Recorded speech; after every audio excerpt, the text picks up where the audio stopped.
Hey, it's the Metalenema right here on Metalenema.com. I'm The Undertaker. I'm DJ Slitzkrieg. We have a very special episode with a very special guest tonight. This has been a couple of months in the making now, but we're going to be bringing back this format where we do have guests on the show, and I don't think we could have kicked it off any better than having Mr. Svartalv from a lot of bands you've heard of before, primarily Nocturnal Breed. He was also a founding member of the great band Gehenna. Nice. He is a contributor to the band 1349. He has played also in Eternus, Satyricon. He has other projects that you may or may not have heard of that are cool and obscure, like Antichrist and Combath and Conjuration. Nice. And he's here to tell us all about it, and maybe even tell some stories about the Norwegian scene that you haven't heard about in the trillion documentaries or movies or TV shows or comic books on the subject. So anyway, welcome, Svartalv. Thank you for being here with us. Thank you very much, guys. It's nice to be on here. It's not that often I do this, so it's nice to have a conversation going over the seas. So thank you. Definitely. I want to go ahead and just get right into it before we play some songs. He's created our playlist for tonight, so we're going to get... this is probably going to be a two-part episode if you're listening to it right now. I don't think we're going to be able to cover this in 2 hours flat, but that's totally okay. There's a lot to go over. Yeah. We'll publish the full episode of it was 7 hours worth. Yeah, it's going to be a compendium. Yeah. A compilation of death. So I just want to start off right away. I have always been a big Gehenna fan, and you founded that band. What year did you found Gehenna? Actually, I wasn't the founder. I came in, some months or about a year after. I see. Yeah. But it was, it was so early. It was still kind of like, demo days and just kind of, figuring out where you're going to be and where you stand and stuff like that. And so I kind of just joined in on their thing, and it just kind of possessed us a little bit, all three of us. And Nice. I don't know, it's one of those things when you're that young, we were, I don't know, between 16 and 17 when we met up. Yeah. And I had moved from Oslo because I grew up not in a ghetto, because we don't have ghettos in Europe like you guys have. But I grew up in a pretty bad place. Consider yourself lucky.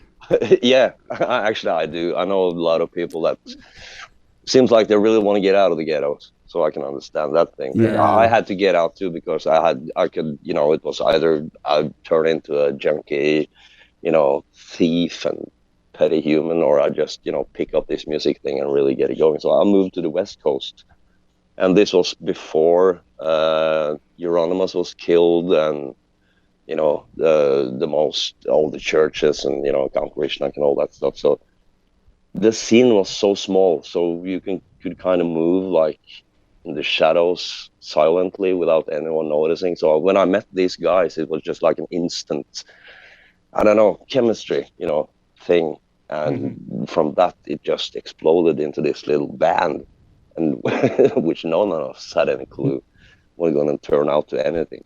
So we kept to ourselves, and we developed this. We didn't even call ourselves black metal, and we called it dark metal. And around that time, I think it was only us and what's that band from Germany, Bethlehem? Yes. Yeah. I think we were the only two bands, and then you have this band, the mythological Cold Towers, that came in a little bit later. Or but it was kind of like three bands doing that dark metal stuff. But of course, it never really caught on, so people called us black metal anyways. But it's one of those band things I'm really proud of, and I still listen to it. It's one of those things I put on a couple of times every year and just enjoy those couple of first Gehenna things. All of it is great. Second Spell is really a proper classic, and I think has a real purity where it didn't get exploited as much as some of the other bands did down the road. It never felt like I don't know if that makes sense, but it never felt like the rock was completely turned over to expose Gehenna. You guys really did stay in the shadows relatively to a lot of the other bands, and I think that makes it. I think that's part of what makes it just an enduring classic. Yeah, it was really like that actually, because we had of course a little contact with the scene around in Europe and in Norway, but mostly we actually stuck to ourselves, like really stuck to ourselves. We spent time, like probably 5 out of 7 days in a week we hung out in the woods together, and this is Norway, so it looks cool, when you're in the woods and you got the fjords and the mountains, and when you're with this little tiny group of people, and like Carpathian Forest, they lived like 20 minutes away from us, but we never, not once, hung out with those guys. Not once. Wow. Even though if we met those guys in like the local black metal record shop thing, we didn't talk. You just looked at them and you kind of just nodded a little bit, and off they went. Would you say that was because of your status within kind of just being a black metal band and not wanting contact, or is that kind of a Norwegian thing? It's a mix of both of those things, actually. That's a good observation, because that's the one thing that people don't really get about, the Norwegian black metal side of things. It's very antisocial, and it was much more antisocial back then than people recognize. And a lot of times, people think that it was all like a big happy family thing, like everything is now like on festivals and stuff. It's just like it's just a big joyous metal. It wasn't at all. Yeah. It was a lot of people just crossing their arms and looking at you between, everyone's seen the Count Vrishnak picture, when there's just one eye popping out of his hair. Everyone was like that, and there was no like, oh, do you want to come home and hang out with us? No, fuck that. Everyone wanted to be. Yeah. We knew all the guys, and we listened to all the music, and we liked all the music. But the whole clue was really to develop your own thing and to stay original, and to put that's why a lot of people think I'm a really grumpy old dude, and that's quite okay. But I think the bar within musicianship and metal, it's been so lowered, because back then you really had to make your whole thing fucking work. The image, the music, you have to really work on this and practice and all this thing. That's not a thing anymore, and that's what makes all those first and second generation bands really stand out, because they created a whole atmosphere around them, like Emperor or Immortal or whatever. Each of those bands you can make a movie about it, because the atmosphere is really set, and I don't see that too often anymore. And I think that's because of that anti-social. Creativity is a dead thing. Yeah, it's completely gone, and the way we kind of preserved that was to keep to ourselves, and you just hang out. Like, it's a typical Norwegian thing. You just sit around in the woods and look at each other and drink beer and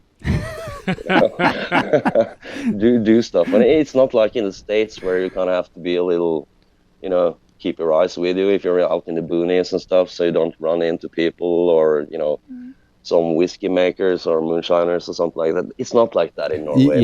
People just stay the fuck away, and you can just do your fucking thing up there. And black metal wasn't a thing yet, so our moms and dads and everyone was like, yeah, as long as you got something to do, it's great that they're hanging out. And they had no fucking idea what we were doing there.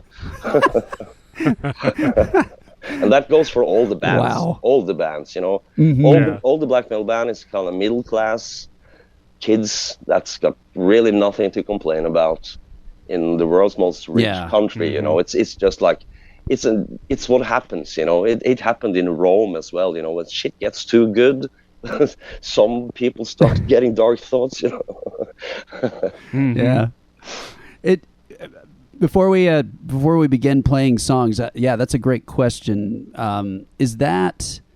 Is that how you would characterize Norwegian black metal? As sort of a rebellion or a desire to sort of dismantle this very safe and kind of easy way of living that it seemed like you had at the time.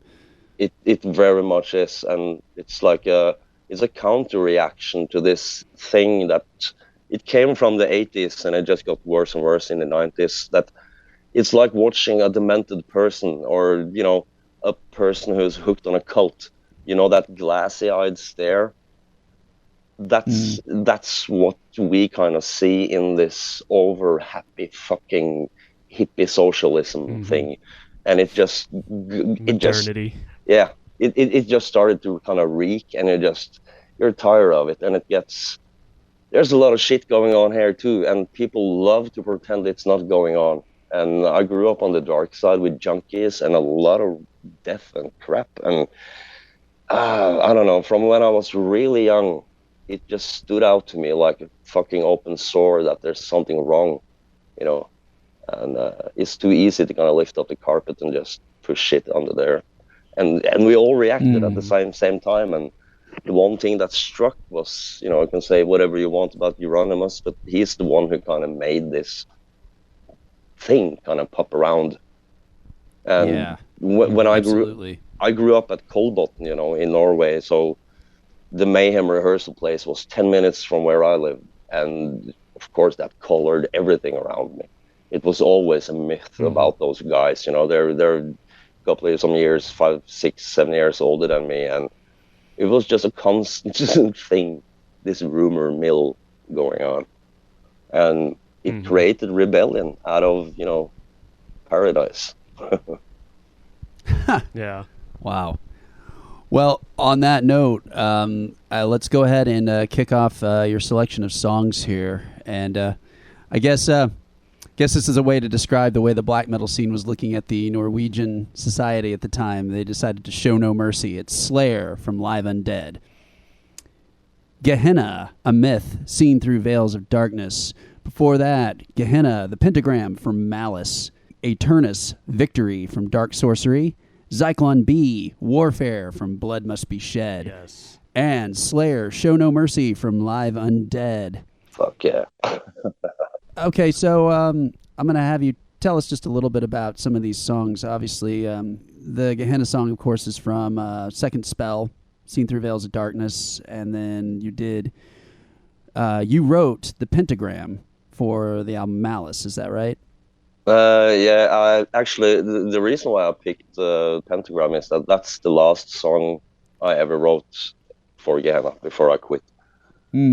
So wow, I wrote that one, and we made all the songs for the Malice album, and I got out of the band 5 weeks before we went to the studio. So they fucking hated me for that for a little while. So no, it's one for me. It's like the last breath of that, occult, dark, hooded feeling that Gehenna had. They changed after that. It did, and it's some people like it, and I have been honest about it. I love the guys. It's got nothing. It's not a personal thing at all. But I don't know. I was that death metal thing, man. I can't get into it. There's a couple of really good songs on Admire and Black, but I didn't get into Gehenna because of that kind of horror death metal kind of thing. And I saw it coming because a couple of guys in Gehenna got really hooked on, and I hate David Vincent and the guys for that album, that Domination album. Fucking in my eyes, that's one of those extreme metal albums that kicked everything into this. Yeah, kind of shit got more tacky after that, Yes, I couldn't agree with you more, and I don't think enough is made out of that. Domination was really very much it's so forward, and it's a great album. It's not that, but it's like it triggered so many fucking idiot ideas in people that we're gonna do all this fucking jazzy shit and experiment. And I wish all the bands, and that goes for every fucking band, just stayed at their fucking thing for a couple of more albums before everyone started, puking up jazz.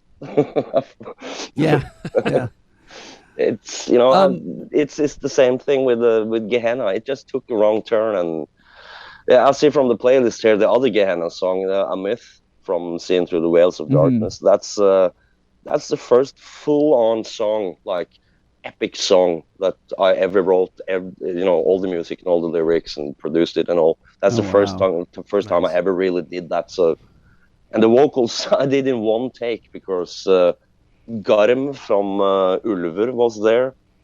And me and him used to go to school together in Oslo, and we're not made of the same kind of meat, man. And we never kind of got on. So he was in the studio, and it pissed me off that he was in the studio. So I was like, "Fuck you, man! I'm gonna fucking do this thing in one fucking take." And that's what's on the album. 7 minutes of just screaming my fucking nuts out. Nice. Very cool. There's nothing like channeling that type of just rage and resentment into your worked. art, Yeah, it worked. You can hear it on the vocals. You hear me going between, and we just decided to keep it because it sounds really like, aggressive and storming forward kind of sound. Now I'm gonna have to listen to it again to sort of just recapture that idea. Yeah. I'm standing. Really I'm staring at this fucking guy in the studio room, like, why are you fucking here?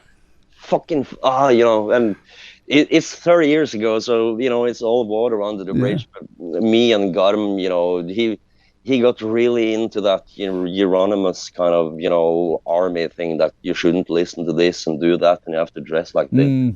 It's like hanging out with your mom, basically. And I wasn't really into that kind of thing, So, and when we went to class together, he was like all dressed up like he was going to a black metal show every day, and I walked around with my army boots and my Sepultura t-shirt, and he hated me for that.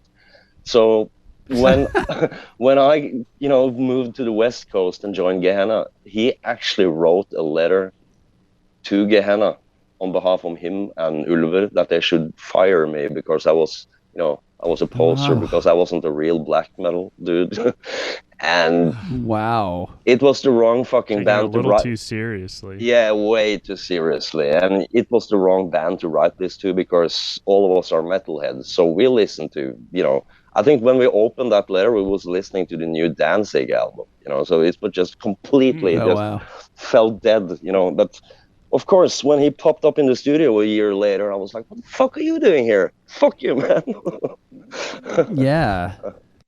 I mean, it's never, in an insular scene like that, there's never anything more uncomfortable than having a beef with someone else from the scene, and then you go to the shows and they're there, or they're friends with some of your friends, and you're having to tolerate their presence.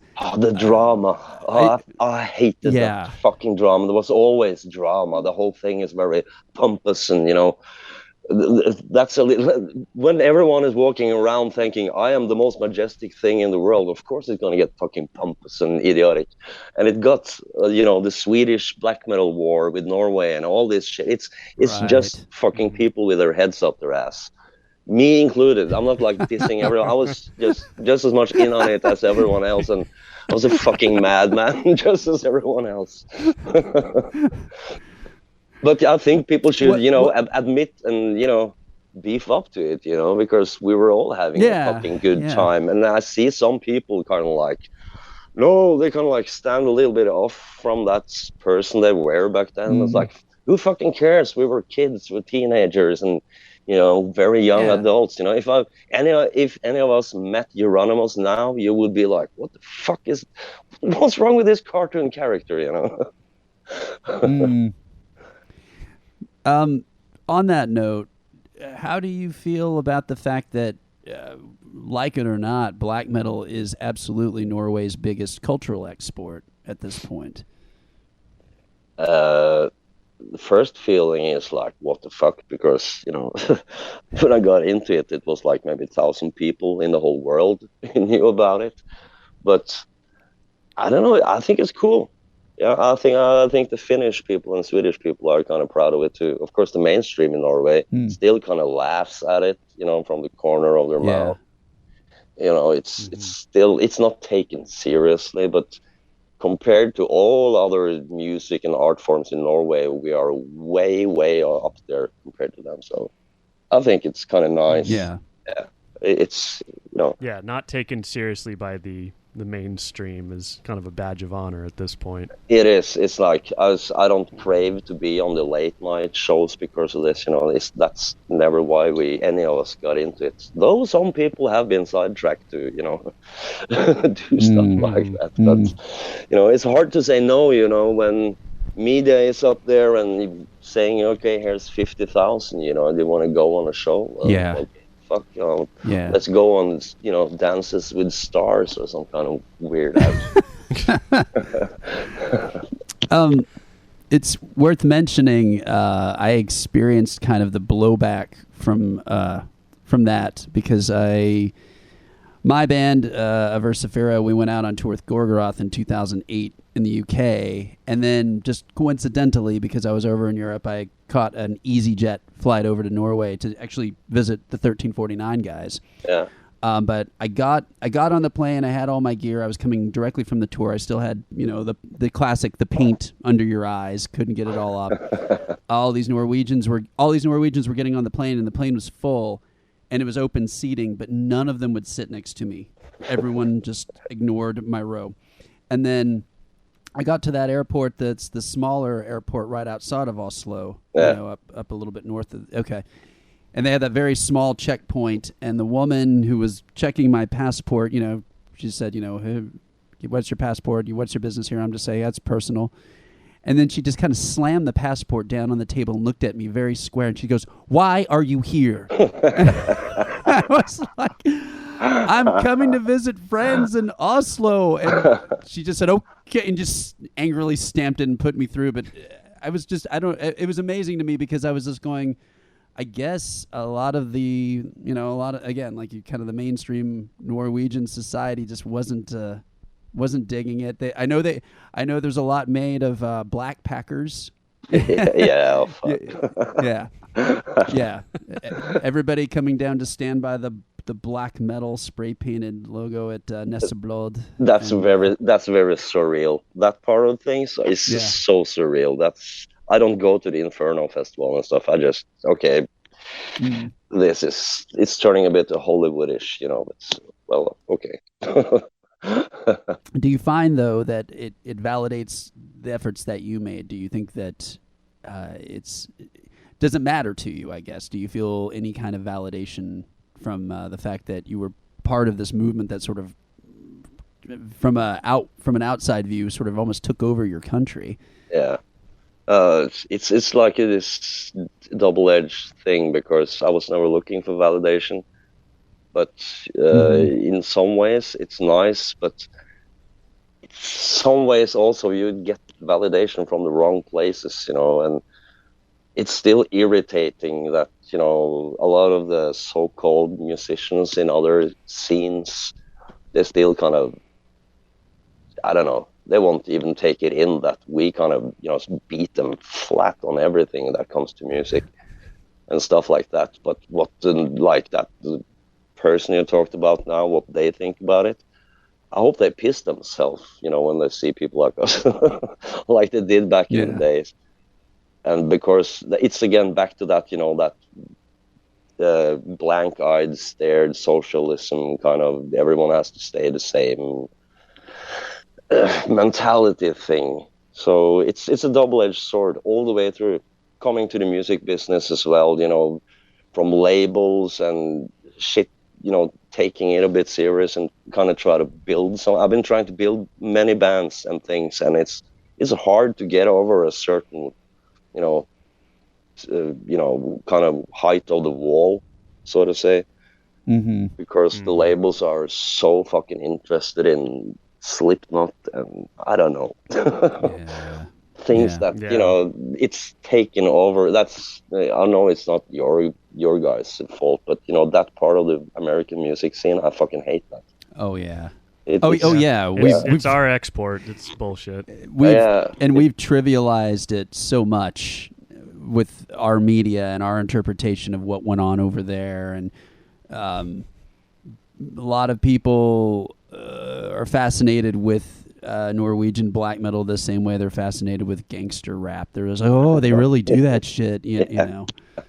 Yeah, we see them. That's why, some of those backpackers, you just kind of go, what the fuck, you have to get out of there, because I don't know. I don't go, gangster packing to LA, Yeah, good point. I'm gonna go to Compton. Wow. Yeah. I'm gonna really show authentic those bullet guys, wound. that would be my one and only trip there. I almost did a thing like that in London once, and went to some really bad places in London, all by myself, full of alcohol and pills. Yeah. That was not a smart thing to do. I was a hair away from never leaving London again. What were you looking for over there, or just some? No, I just had a specific bad sites, or no, I just had a bad time in my life, and I said, "Fuck it," and I just woke Oh. up, got on a plane, got into a little shitty hotel room, and I just walked into London, and I looked like that guy from Rumpus Stomper with the long suit and the high fucking knee-high combat boots and army pants, and I was fucking out of it. Just Wow. walked around in the middle of the road, in outside the bars, and just walked around, asking for hell to fucking open. It was really bad. And actually, I met the vocalist from Destroyer 666. Yeah, and Wow. I met him at the Hobgoblin pub in London, because I think he lives there, because Australia is it's a faraway place to live if you want to do rock and roll, apart from AC/DC. Mm-hmm. So I met him, but and he's quite an aggressive person, and I heard that from people. Oh, yeah. Yes. And I heard that from many people, and I don't really care that much about that stuff, because I grew up only with aggressive people and junkies and bikers, and so I handle it pretty well. But he thought I was all jacked up on speed. And I wasn't, because I was on pills. So he made this big thing about it, and I kept drinking, and he just kept bothering me, and I walked up to him and said, okay, let's just walk outside. Let's fucking tear a hole in each other. And we did, and the whole bar came with us outside, and some people stopped it, but I was I was way too fucking eager to go. Wow. I think Damn. he probably hates me till this day, but I was fucking out of it. Yeah, I was gonna say, have you met him since then, or? No, never met him, never heard anything either. He was pretty drunk as well, so it's Yeah, he probably doesn't remember either. yeah. And if he's a proper Aussie guy, a little bar fight between the mateys, fuck, they should take that, yeah. man. Yeah, I'm a Viking, he's an Aussie, if we can take a little punch and go as we go, and we're young guys, fuck yeah, that's okay. Wow. By that logic, you're probably friends for life with him. Yeah. Probably, yeah, actually. He's my mate. Yeah. Punch me in the face. Yeah, and he's one of those guys, he's used to people standing down, and here's this, hyper aggressive rumper stomper looking fucking person, and he probably loved it. Yeah. That's a good old scrap.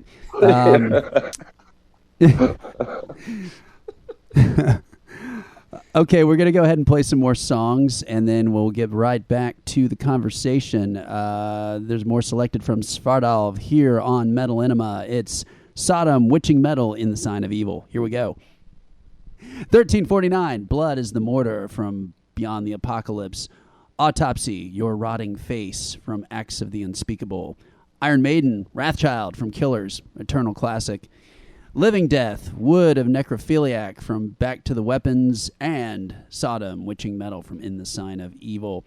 As I said before, we are here with Svartalv, he of many great bands, primarily Nocturnal Breed, but pretty much everything you've heard of that wasn't Mayhem, Immortal, or Emperor. So, now, you had told me when we were leading up to this show that there were some stories that you could tell us from the Gehenna days about church burning and somebody dying. So what was that about? There's a lot of death and craziness going on back then. I actually got into Gehenna because of a death. And okay. Yeah, when I came over to the West Coast, the first couple of people I met, they were like talking about this guy who just died, and he had been in a car crash, and the last thing he did was kind of help his friends out of the car before he died, because he was crushed by the steering wheel, so his whole like chest had imploded. And I was like, wow. okay. And they kept, and this guy kept showing me pictures taken in his coffin. He's lying there dead, with his body smashed in. I was like, oh yeah, that's pretty. I can see he's dead. Yeah, and he kept showing me this and talking about this band, that he had played in for a couple of months. And turns out that was Gehenna. That was the original bassist, so to say. He played there for a couple of months, and he died just being out helping his friends.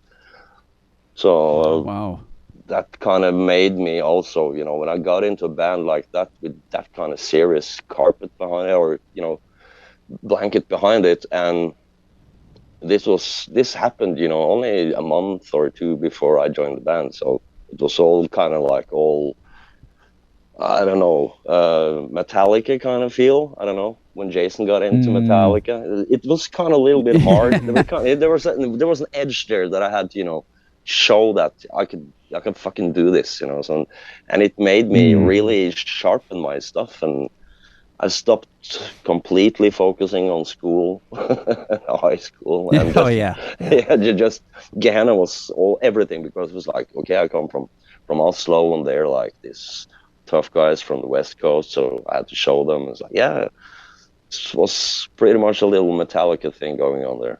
And and of course, when I joined, it took, I think the week I joined, or the week before, Sunrab had burned down church.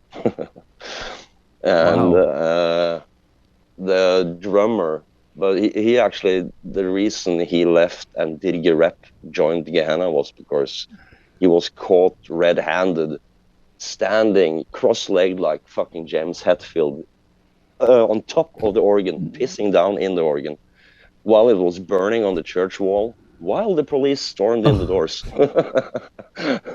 You're kidding. No. He was just hauled out of there, and yeah, that's, imagine that shit, that's pretty cool. That was, wow. That's his name. We say Dirge Rep. Yeah, Dirge. That was the drummer, you said? Yeah, Dirge Rep. Yeah. Wow. Yeah. No, that wasn't Dirge Rep. That was Sørvi Vereda. He's the guy before Dirge Rep. Okay. He just never came back from the police, because he's one of those guys. He has a lot of other problems too. He's a really, really nice guy, but he has a lot of issues with things, and he just went fucking bonkers. So he ended up in a madhouse on an island outside Stavanger. So he never came back. So we had to get a drummer, and that's when I saw this, 6'7" long guy on a skateboard with a Danzig shirt, and I said, "Hey, you! I heard from some people that you play drums." And he's like, "Oh yeah, I'll play some drums. I play some Misfits and stuff." And I was like, "Come on, you want to test out for a band?" And the first time he came to try out and play, he was so scared or nervous that he was shaking like a fucking leaf. So for internally for us in the band, his name has always been Alzheimer's.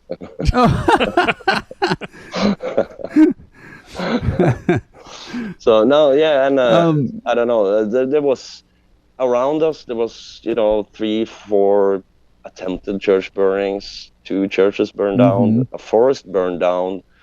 We got taken in we went to this butcher place, and we got a couple of pigs and blood and all that, and we made a little altar thing in the woods, and we got caught for that. And so you said that Sanrab was involved in burning a church. Did he get caught? Oh, or is that just common knowledge? No, he got caught, and there was a big court case, and I think it was 2 court cases actually. There was one of those, he did a church, and one of those smaller churches. What do you call it? Those small local things. Like a little chapel? Chapel thing. Yeah, he did one of each. And so he had a court case, and the former drummer had a court case, and I had 3 court cases. one attempted murder, and one desecration, and one disturbing the public peace, as they said.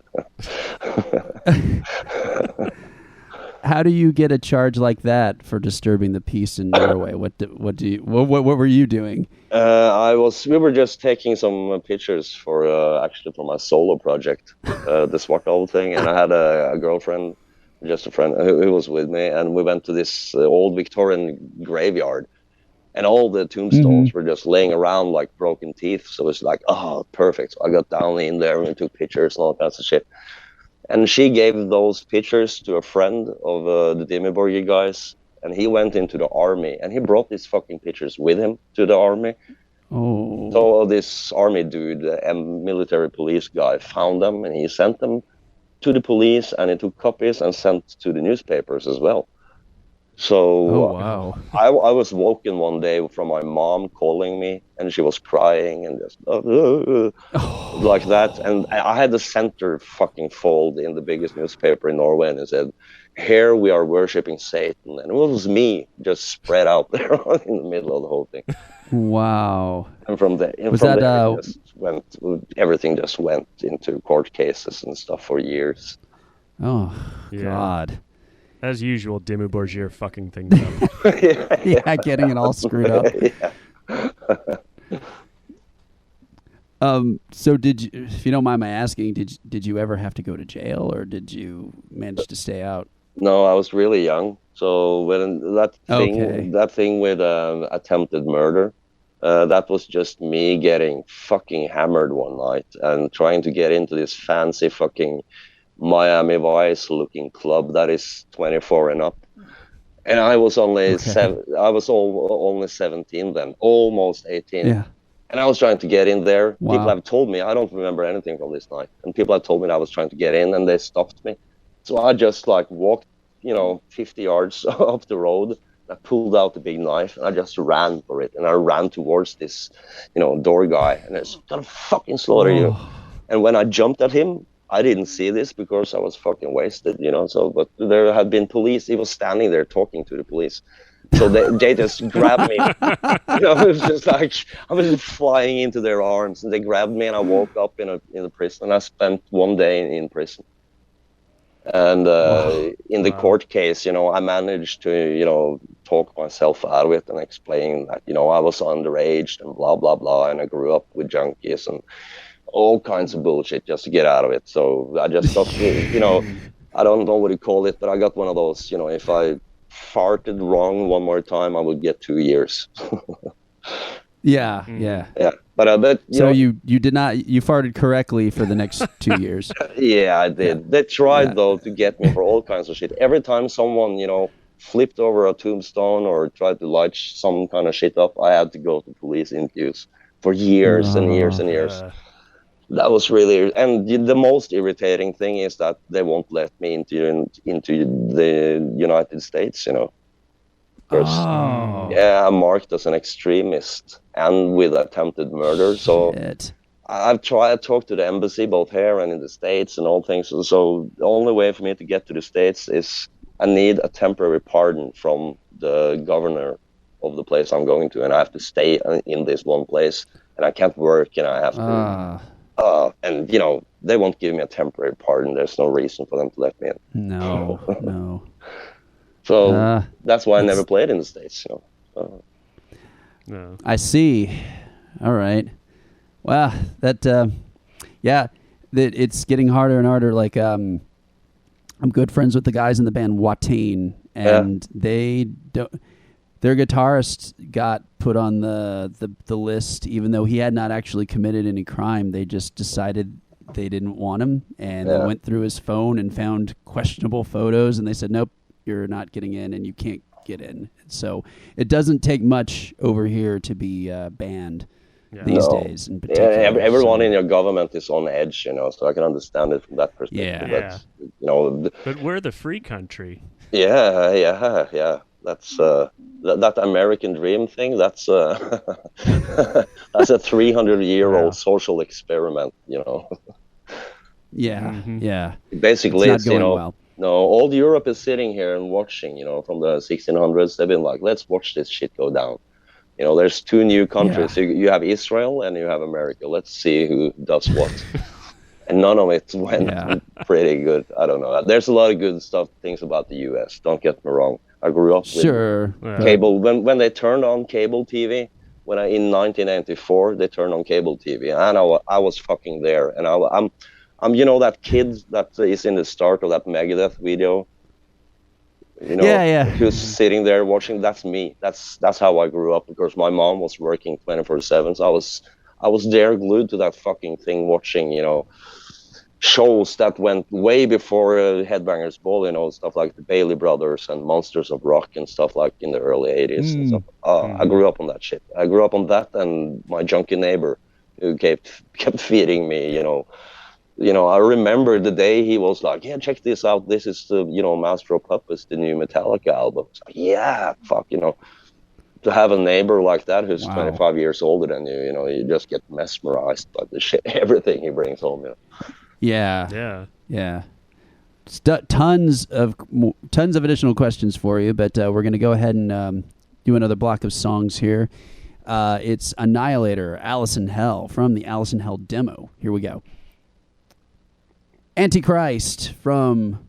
Well, okay, tell me about this. Is this a demo, or what's the...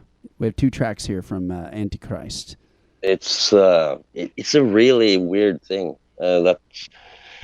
How can I explain it? It's music made when this is gonna sound so fucking stupid. I was possessed. My family says it, and my girlfriend and everything. Everyone says it. That during those songs, I was absolutely just raging. They're made in one night. I made 3-4 songs, and it was triggered just by some idiot friends who did idiot things, and I just. Human hate kind of thing, just boiling over into this, I don't know, Cyclone B kind of thing. And I just, I need to get some rage out. And I don't remember kind of making them. I only remember little parts here and there. And it's just been laying around, basically. World Defiler came out as a 7-inch a couple of months ago. And it's been it's been laying at a label in the Czech Republic for 10 years. And they released it now. So, and it's sold out pretty fast. So it's a rare little thing. But it's just excellent. I have this little weird project, and it's just for me, basically. To get things out. Instead of paying for a psychologist, because that doesn't work. So I do this so I don't kill people. Yeah. So. Two tracks that a lot of you listeners have likely never heard before. It's Antichrist. That's Antichrist with a K and not a C for Christ. World Defiler and Purification. Before that, the classic from Angel Witch, Angel of Death from Angel Witch. So that was Unveiled, Ancient King. Hades, Alone Walking from Alone Walking. That's a classic. Yes. Yeah, that's so good. Annihilator, Alice in Hell from Alice in Hell. And that, everybody, is the end of part 1 of our interview series here with Svartalv. We actually have, I think, at least 3 parts. I'm still editing it as we speak, so that may be a 4-part series. That's like 6 hours of content, but it's a bunch of cool stories still ahead, more music. Just didn't want anyone to be confused when this abruptly ended when we got to the 2-hour mark, because we don't want to wear you out. I'll be going ahead and updating these weekly instead of bi-weekly, so that you can hear them all at once and binge or whatever. If you've got some kind of long haul trucking gig or something like that, you are in good shape. We've got a lot coming. So please tune in next week for the continuation of this excellent guest appearance that we're having with Mr. Svartalv. Thanks, and we'll see you next time. Hey, it's the Metalenema right here on Metalenema.com. I'm The Undertaker, here with DJ Slitzkrieg, and also our special guest, Svartalv, who is the frontman and mastermind of Nocturnal Breed, former member of Gehenna, Satyricon, and just a ton of other bands that are all great and cool and glorious out of Norway. and he is on the show and taking up residence as part 2 of what I believe is going to be a 4-part series. So if you haven't heard episode 1 yet, go back to last week's episode, which was October 26th, and listen to that first. And we're going to pick up right where we left off. So here he is. Let's do it. And we are here with Svartalv, our special guest, who is bringing us all these fantastic stories and these fantastic tracks. We're going to be playing some Satyricon presently, but I'm going to go ahead and jump to that now. You played bass on the first ever Satyricon tour in, was it 1995 or 96? The tour is in 96, but I started in 95, and I actually played on the Nemesis Divina album as well. Nice. You did? But I didn't know that. No, but I don't know what was left of what I played, because a month before that, my then girlfriend, but later wife, was arrested for 2 church burnings. And oh, wow.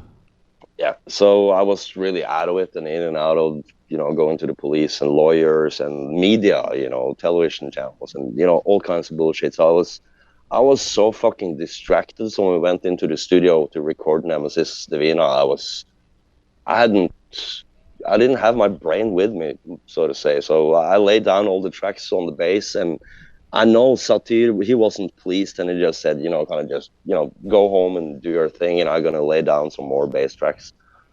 And I never got to know what he kept and didn't, or if he did everything himself. I have no idea. I'm not mentioned on the album, and I'm not in the video, right. And me and Satyr kind of clashed a bit. That's why I'm not in on everything. I was supposed to be in on everything, on the pictures and the videos and everything, but we just clashed. And you can't. Satyricon in that time when I joined in 1995 was a really weird band, because it was Satyr, of course, he's a front man, and then it was Nocturnal Culto, he's a front man, and then I came in, and if you look at Nocturnal Breed, I'm a front man, and we had Ishan from Emperor on keyboards, and he's a fucking front. So we were 4 frontmen and Frost, and that's never gonna last. And Ishan was the first one out of there, and I don't know. He was on that. Yeah, he was in there for a while. Then I don't. Wow. I don't know if I'm gonna get that deep into those kind of politics, because that's something Satyr should talk about. But there was something. I think Ishan made a lot of the stuff on that Mother North song. But I could see that. It has that quality to it.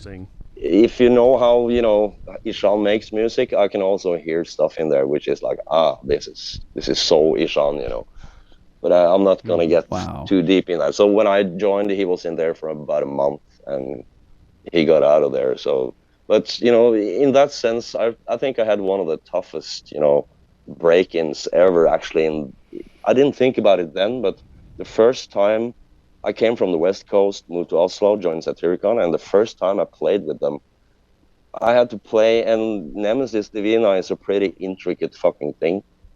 And I had to play all those songs. I was expected to just, play it perfectly from the first get-go. And that was in front of these guys, Nocturnal Culto, Frost, Satyr, Ishan, and you're like, hello, okay, let me show you what I got here. That's a good way to test if your nerves are fucking on or not. Yeah. Wow. That's a piece I didn't know about. I did not know Ishan was involved at all. No, he was. And then you went on famously to be on that tour. Now, you mentioned to me, because I remember being really disappointed because Satyr, of course, played guitar. And then when the lineup was official and the tour started, then he's just kind of up there rocking the mic, no guitar. And I remember being really disappointed, going, why is he not playing guitar? And I think you told me something about the circumstances behind that, or what it appeared to be.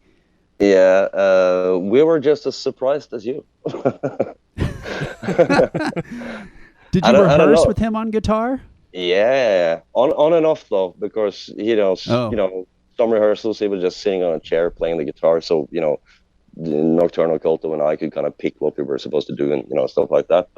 And he's made all the stuff on the guitar, and he was, yeah, we expected him to play the guitar. And towards when we started to get a month and two away from the tour, he was standing there playing the guitar and practicing on standing. And then he got this what do you call it, sinew problems in his arm. yeah, tendons. Yeah, some stuff with those, and he had to have this little bracelet thing on, and suddenly it became no, I can't play guitar live because it fucks up my arm. But then he suddenly played bass for Dark Throne, and he was practicing with Dark because we shared in the same rehearsal house as Dark Throne, so it was it was really pretty cool. If you want to be a fly on the wall, some days you could go in there, and it was all the formerly mentioned guys that I mentioned, and you had Dark Throne just laying down doing some Coroner covers, after they had been rehearsing for the Total Death album, and then Fenris left, and John from Dissection popped in and was visiting from Sweden, and it was kind of, looking back at it, of course no one kind of like embraced it back then, but when I look back at it, it's like there's a lot of famous people in those rooms just hanging out and jamming and doing their stuff.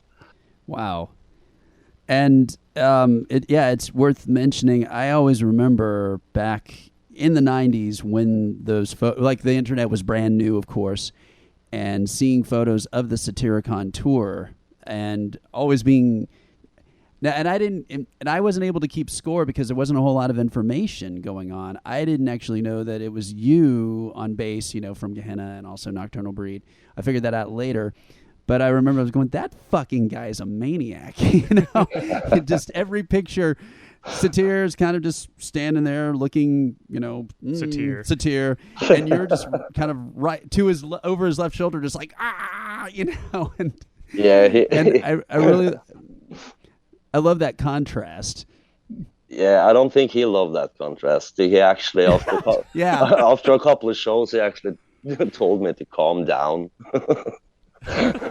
And that's he's like, I'm the front man. Yeah, he was, but I think he was caught a little bit off guard because this was Frost and Satyr's first ever experiencing playing live, and Nocturnal Culto and me had been playing live for 10 years, with different thrash bands and other bands, and I had all kinds of different thrash bands going. So I have been playing live since 1987. And there's a difference there. And when they let me loose on stage, I was like, fuck, this is the first time they're ever going to see this. So fucking let's give them something. Yeah. And, I was really good friends with the Gorgoroth guys, and they are, like really fucking raging on stage. And I was just possessed by the whole thing. Everything was like fucking on the other side. You had Dissection, who was like these super fucking musicians, and we were none of us Norwegian bands were fucking close to what the Swedish guys were doing when it comes to techniques and stuff. So of course then you compensate with doing a fucking show, so it was, and there's no videos of this, but there's flame breathing and blood and all kinds of stuff going on some of those other shows that wasn't filmed. And I just went for it, and after some years I started to notice that, okay, especially since this guy in Belgium filmed me from the side. Every fucking video from that tour is me, closest to the camera. And that's influenced a lot of people. But what you see there is just more energy. One of those, my wife is in fucking jail. My front man and me are not fucking clicking at all.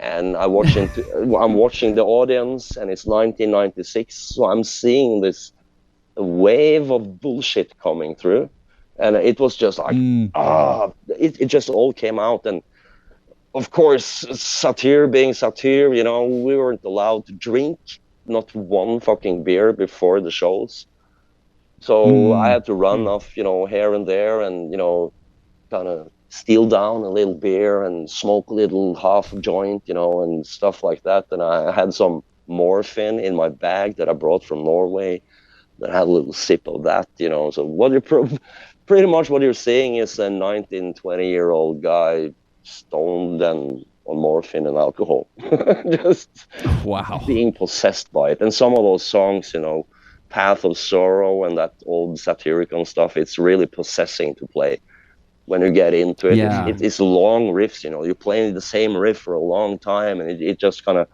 develops, and the vocals go in and out, and you see the audience. And back then you had people fucking crying when we played some of those old Satyricon songs, and you have this, there's an enormous, you know, feeling and tension going back and forth, and it just, yeah, it possessed me. It's a fantastic, divine feeling, actually. You can really see it in those photos, and that's what always stayed with me, is just the complete look of abandon that you had, that you were just in that moment so yeah, it is completely.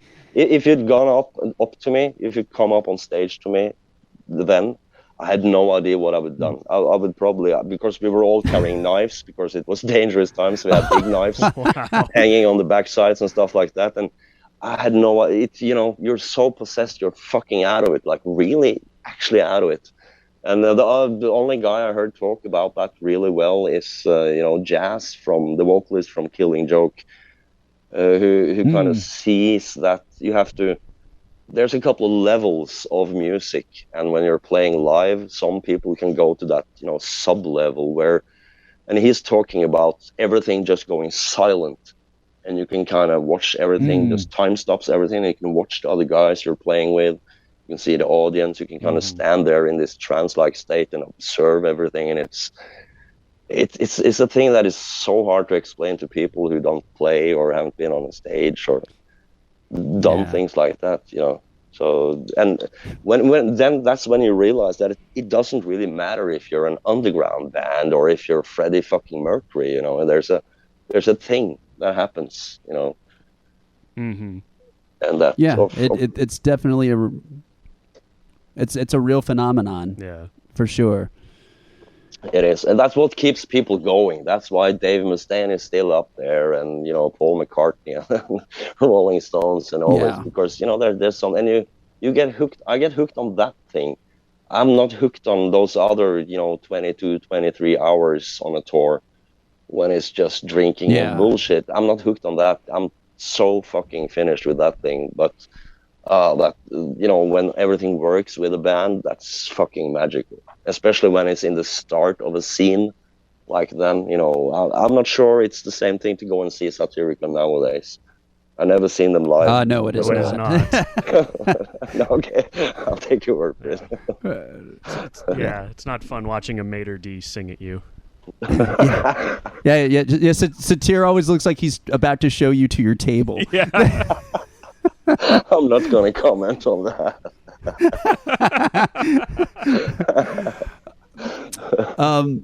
Let's go ahead and play some more songs, and then we'll get back to shit talking on Satyricon. It's Pentagram, Be Forewarned from First Days Here. Okay. Merciful Fate, Black Funeral from Melissa. Candlemass, Black Eyes from Chapter 6. Aggressor, Black Church from Unknown Album. Tormentor, Beyond from Anno Domini. And Pentagram, Be Forewarned from First Days Here. We're here with Svartalv right here on the Metalenema, telling stories from the classic days of the Norwegian movement, among others. Okay, so we got to get right into this, because this is partly what this is basically what got us here right now. You were kind enough to send me some great pictures of the Satyricon live history with you and the band, and the one thing I did not know is that there were times where Monica Broughton was actually brought out on stage naked for the Mother North song. I had never seen any pictures of that or any evidence of that whatsoever. So when I posted that up on our show, everybody really had a lot to say about it. So what was the situation with that? First of all, you brought my pictures into your dirty bedroom, didn't you? Yeah. And the pictures are dirtier now. Yeah. That gives that picture a whole new dimension. I can't see that picture now without thinking about this guy in Texas going, "Fuck yeah." Yeah. Screen cleaner, everything. Yeah. Yeah, no, Yeah. that's the story about that is just it was just Satir wanting to bring the video thing to a stage, and Yeah. we did the first half of the tour we did without her. I think she had some jobs for, I don't know, Penthouse or Playboy or something. She was like doing some serious modeling shit for some of those big magazines. She was doing that, and then we picked her up in Berlin, and she was with us for the rest of for the tour. And she only went on stage when the stage was about 1.5 or 2 foot and higher kind of stage. Yeah. Because Satir didn't want long fingers from young boys. Yeah. And he brought this. He brought this big mace with him on stage every time she came on. So if there would be any problem, someone would get 6 pounds of steel and spikes in their heads. Nice. And you said he was explicit about, like, you guys weren't allowed to touch her either or anything like that. I mean, no. It was that was kind of went without saying. It was his girlfriend, so I'm not gonna go up there like, hey, fucking feel those tits, But he really was protective of her, and a little bit also because the scene was an extreme metal scene and things. As I said, we had knives hanging, not just to be cool, but suddenly you're up in a corner and there's 10 big skinhead Nazi guys down in Eastern Germany want to talk to you, and then fuck, I'm just this 100 pounds little skinny Norwegian guy. So then Satir, of course, he was feeling that, and as I said, it was his first time out, and was his first time getting the feel that I am a front man. You don't really feel that until you're out there with a band and meeting people, and oh shit, I'm a front man. I get all the attention here. And he went on stage and he saw how fucking crazy people were, and this is before anyone was thinking about security. So you have people stage diving with Kerry King spikes, just going fucking for it. And people bringing all kinds of crosses and sticks and stones and whatever kind of shit to the concert. So I can understand he wanted to protect her a bit, but I wish he'd kind of trusted the people a bit more, because that's maybe the difference between people who understand heavy metal, because the culture of heavy metal, no one would go up there and fucking rape his girlfriend anyway, That's not the way of metal people at all. But the show was pretty cool, when they got the music and she was on and he was biting her in the neck and the blood was flowing and she went to the floor and he was standing all majestically in the smoke and the light, and it probably looked cool.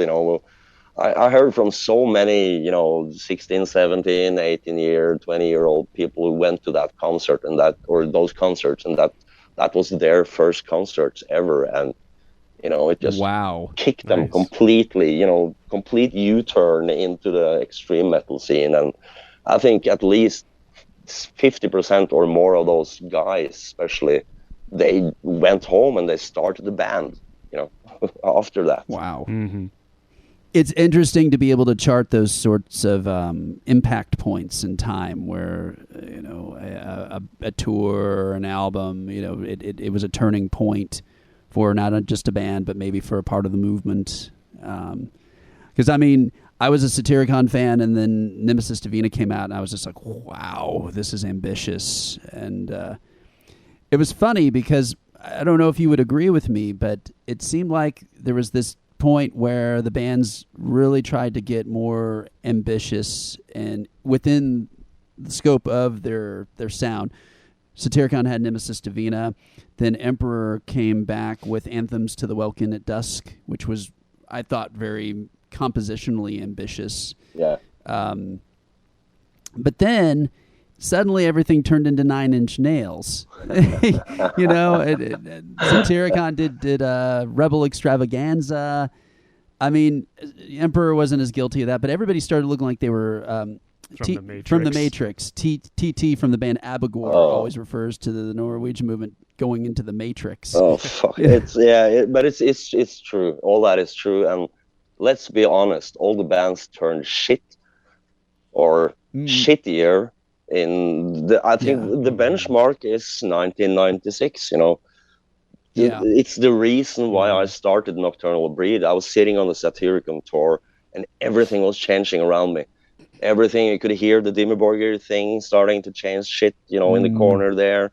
And you had, you know, as you say, the Anthems Emperor album coming out. And it's a good album, but it doesn't have that, you know, gritted teeth kind of feel that's on the old stuff, you know. And I was lucky enough that Nocturnal Breed was the support band for Emperor on the Anthems tour. Oh wow, nice. So that was really great way to kind of kick off Nocturnal Breed, because no one had heard about us then.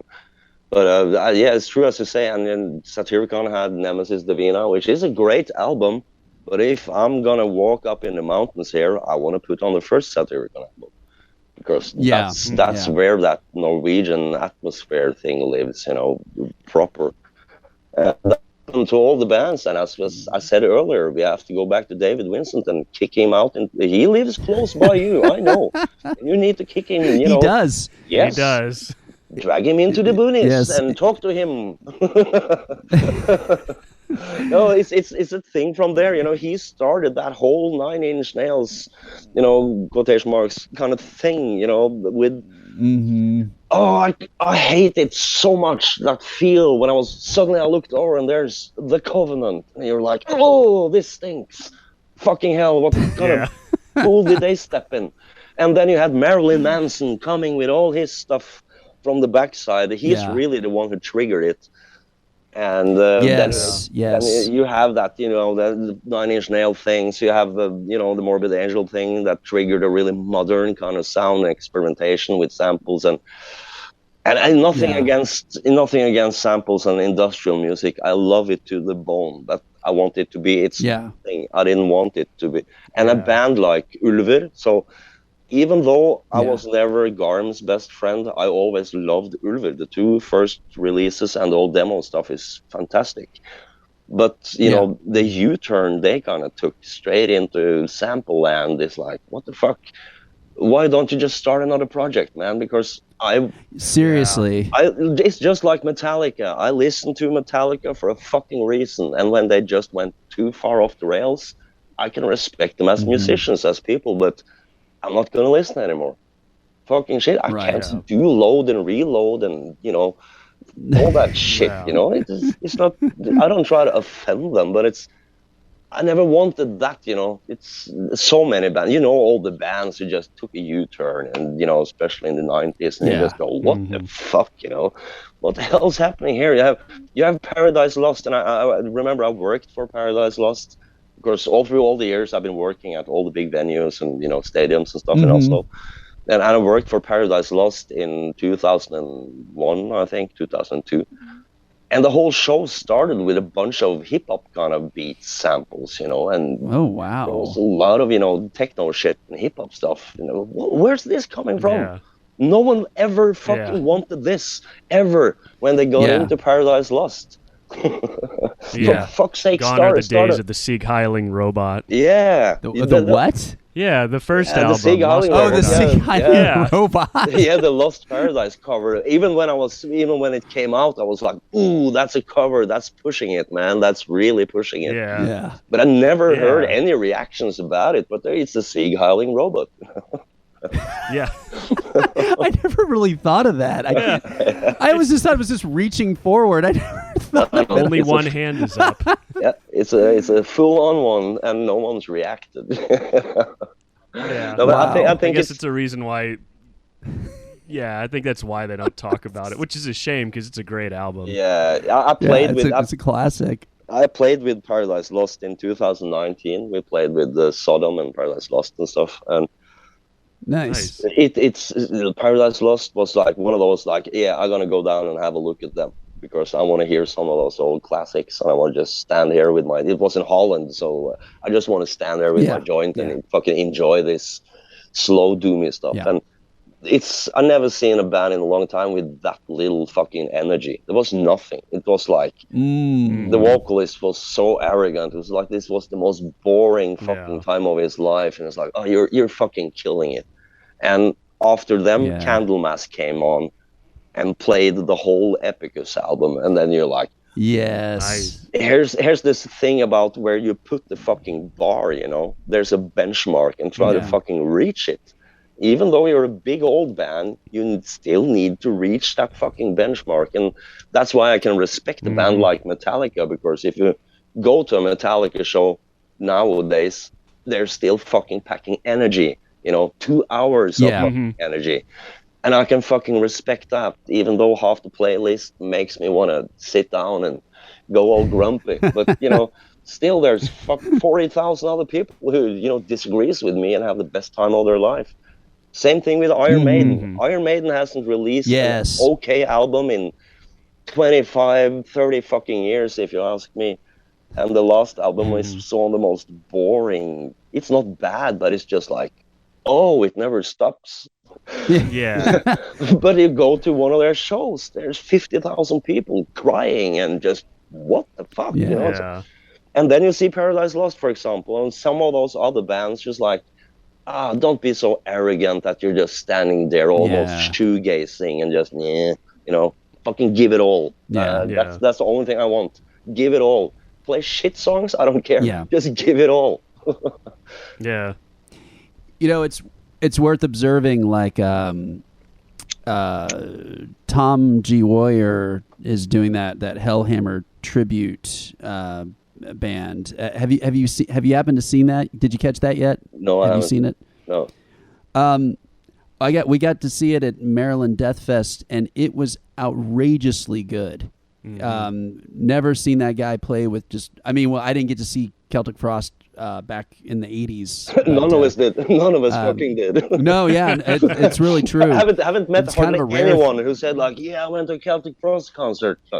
Never heard it. Never met anyone. Yeah. Well, Tom lived in my hometown here in Texas for a number of years, so they actually did come through in the mid 80s, but I was too young to go at that point. But yeah, so that was just noteworthy. You got me thinking of it because it sounded just like the demos. They played it just as ugly and just as loose, and that was phenomenal. And I have infinite patience for any artist who can come back and bring that spirit with them. You know, it's like, I don't care. I never think of anybody as a has-been unless they choose to be a has-been by not bringing the goods like you're describing, you know. As long as they are there to play and make it serious and actually, you know, make an impact on their audience. Make an effort, you know, make an honest effort and try to get into the mood and, you know, do that little thing. You know, there's too many arrogant artists in all kind of forms of artists who just kind of like, you know, nonchalantly just, yeah, of course. And that doesn't work, you know, in the long run, I don't think. And it shows, you know, the fans. Creator. Oh, my God. Oh, fuck. It's like someone pushed the repeat button and wow, you know, I don't know. When someone sent me that, I'm not going to criticize. I'm not really into that, you know, going publicly and criticizing bands, but Creator is honestly fucking disappointing. I'm sorry to say it. And I'm sorry to say, Destruction is as well. It's not. Yes. It's for Destruction. I think they still have the attitude and the, you know, let's get going here thing. But they have been caught up in this fucking production thing. And no offense to Peter from Hypocrisy, but the sound that has been created there, you know, together with Nuclear Blast has taken some of those old bands like Possessed and Destruction, and it's flattened out all the curves. It's flattened out all the good shit, you know. I don't want them playing 100% perfectly. I want it to be fucking thrash metal. You know, the tempo go up and down a little bit here and there because they're getting geared up, you know. We do that with Nocturnal Breed. We record everything organically. So when my drummer Thomas, when he really gets into it, I just let him go. If it goes from 120 beat to 130 during a riff, well, if it works, it works. You can't put a metronome to kill them all, and you're gonna get shocked because every riff starts out at one tempo and it ends in another tempo. Yeah. And I want Absolutely. I want that from those old bands. So that's why with Creator, I think, from what I've seen, and people can hang me if I'm wrong, but to me it seems like Miller just lost the whole spirit somewhere during this whole thing, and it's just, I don't know, maybe. 1989. Yeah. Yeah. I think maybe he's listening to the wrong people or something, but it's really weird because Sodom is not like that at all. They still deliver. It's not like they're not delivering Ancient Orange and Persecution Mania, but they're delivering like fuck, and they're delivering on stage, and but I can't see that with Creator and some of those other bands. It's just like they've been way too much on tour together with Lamb of God and all those. Have you seen those tour packages that keeps going and going for 20 years? Yes. I've seen the same fucking band playing together. Yeah. It's because they have the same management, and they're like, yeah, we're making $20 million every time we put Soil Work together with Lamb of God and blah, blah, blah. Yeah. And back in the days it was Slayer, Marilyn Manson, Soil Work, In Flames, Lamb of God. Yeah. Fuck that package and everything it brings with it. Yeah. To that point, I saw Satyricon in 2009, and it was Satyricon, Toxic Holocaust, and like 3 other bands that were like not even metal bands on it. It was just really strange. Bizarre. But yeah, it's a business side. That's what I mean. The business side of things. Yes. And that started also in 1996, around there. All those guys at the labels suddenly was like, fuck, we've been dissing the wrong guys. And they just whoop. Yeah. And with Dimmu Borgir, and I respect them. And Silenos is my daughter's godfather, and it's old friends of mine. Wow. But still, something happened there in that whole machinery with Cradle of Filth and Dimmu Borgir that made all the big labels. Suddenly they kind of woke like sleeping vultures, like that. Fucking, we can smell some money here, and so we're. But straight into the Matrix, Yeah, seriously. Yeah, that's true. Okay, so we're going to go ahead and play some more material here, and we're going to kick it off. This is one of your projects. It's called Combath with Gloomy Sunday. Here we go. Master's Hammer, Chana Svartoza from Ritual, the classic. Warlock, Burning the Witches from Burning the Witches, classic with Doro, of course, and Venom, Buried Alive from Black Metal, Sabbath, Blood for the Blood God, and Combath, Gloomy Sunday. All right, and we, again, as reported before, we're here with Svartalv here on the show, and I guess this is the point where we want to talk about your mainstay band, Nocturnal Breed. You've been doing it since '96, and it's kind of, I don't know. I was having trouble keeping track. Did it go away for just a little while more recently, and you're bringing it back now, or what's the status? No, we never ever broke up, but it's been one of those bands that we release albums every 7 to 4 years. Okay. So we're releasing now, or in about a half a year or so, we're releasing the 7th album. So we're not been kind of overdoing it, so to say. But I would actually like to have done more albums, but fucking life and everything got in the way. So at least we didn't overflow. Some bands like. And again, not to offend anyone, but a couple of bands out there, like maybe Wader and a couple other ones. I don't need an album I don't need 26 albums from one band. Right. Cannibal Corpse. Yes. Cannibal Corpse. Yeah, there's some bands who's just mass producing, and I can understand that it's fun, but if you're gonna have 30 albums out, then you better be fucking 80 years old. Yeah. So. Yeah, no, definitely. Yeah, 25 of those albums better be amazing. Yeah, they should be. And like Motorhead is a little sign of that you can't just keep that thing going, because if you listen to the last 15 years of Motorhead, it's not bad, but it's pretty boring. Yeah. None of those songs Yes. would go into my jukebox, so to say, Right. Mm-hmm. Right. I think it just becomes. Yeah, it stopped with Sacrifice for me, and yeah. It becomes part of that machine you were describing, where you just have to sort of stay up, like a shark has to keep moving or it dies, your band, if your band's part of that machine, part of the industry, you have to keep having a reason to have a tour. You have to come up with a new album, whatever. I look at that. I look at the band, the Cro-Mags, who had that classic album, Age of Quarrel. They had a point in the band where all they would do is show up, play that album front to back, and then that was it. And I couldn't get enough of that. And I'm like, I don't care. You don't have to have a new album. If you want to come to town and play all the songs that we love, that's fine. Yeah. It is.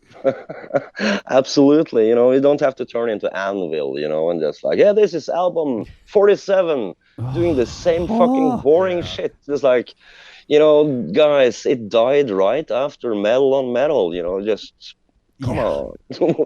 Wake up. Yeah. You need to have someone around you who can say, okay, stop for 2 fucking seconds. Yeah. It's I feel bad for those guys, who end up there, that kind of, I don't know, it looks sad. Sort of phantom zone of of being in a band where you can't stop, but you're not getting anywhere, And there's so many bands who's starting to float a little bit into that, you have bands like Malice and Raven and Anvil. They have always been in that dead zone. and the Wrathchild America, and all those bands have been just floating silently together with Heathen maybe, and yes. Omen is in there. Yes.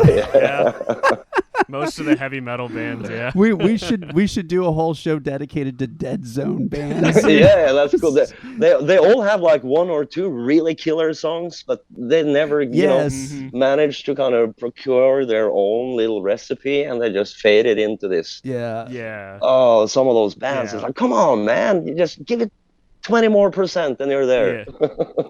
Yeah. Well, we did an episode of Metalenema. It was called "What the Fuck Happened," and it was for bands that had such a drastic change. And the one that always comes to mind for that is Atrocity.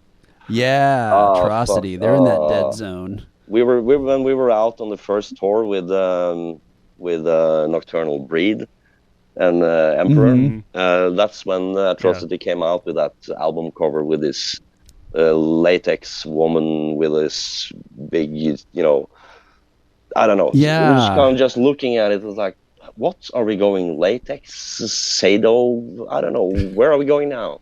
And like, I saw them opening for D-Side, in 1991 in Oslo.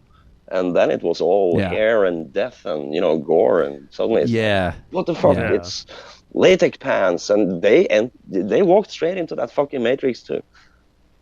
Yeah. It's like one of those things that catches bugs, It's just like, the purple light. They're gone. And a lot of those bands never came back. They just went out into this fuckorama that just like still is like fucking 15 albums of this bullshit. Come on, guys, please.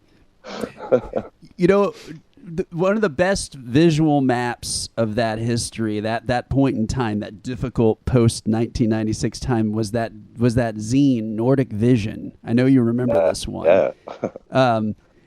You look at that. You look at those, because that was all mid to late 90s when that was around, and we used to get a hold of that magazine, and some of the interviews were really good, but you could totally see everybody going Matrix and latex and all that, just that weird shit. And like,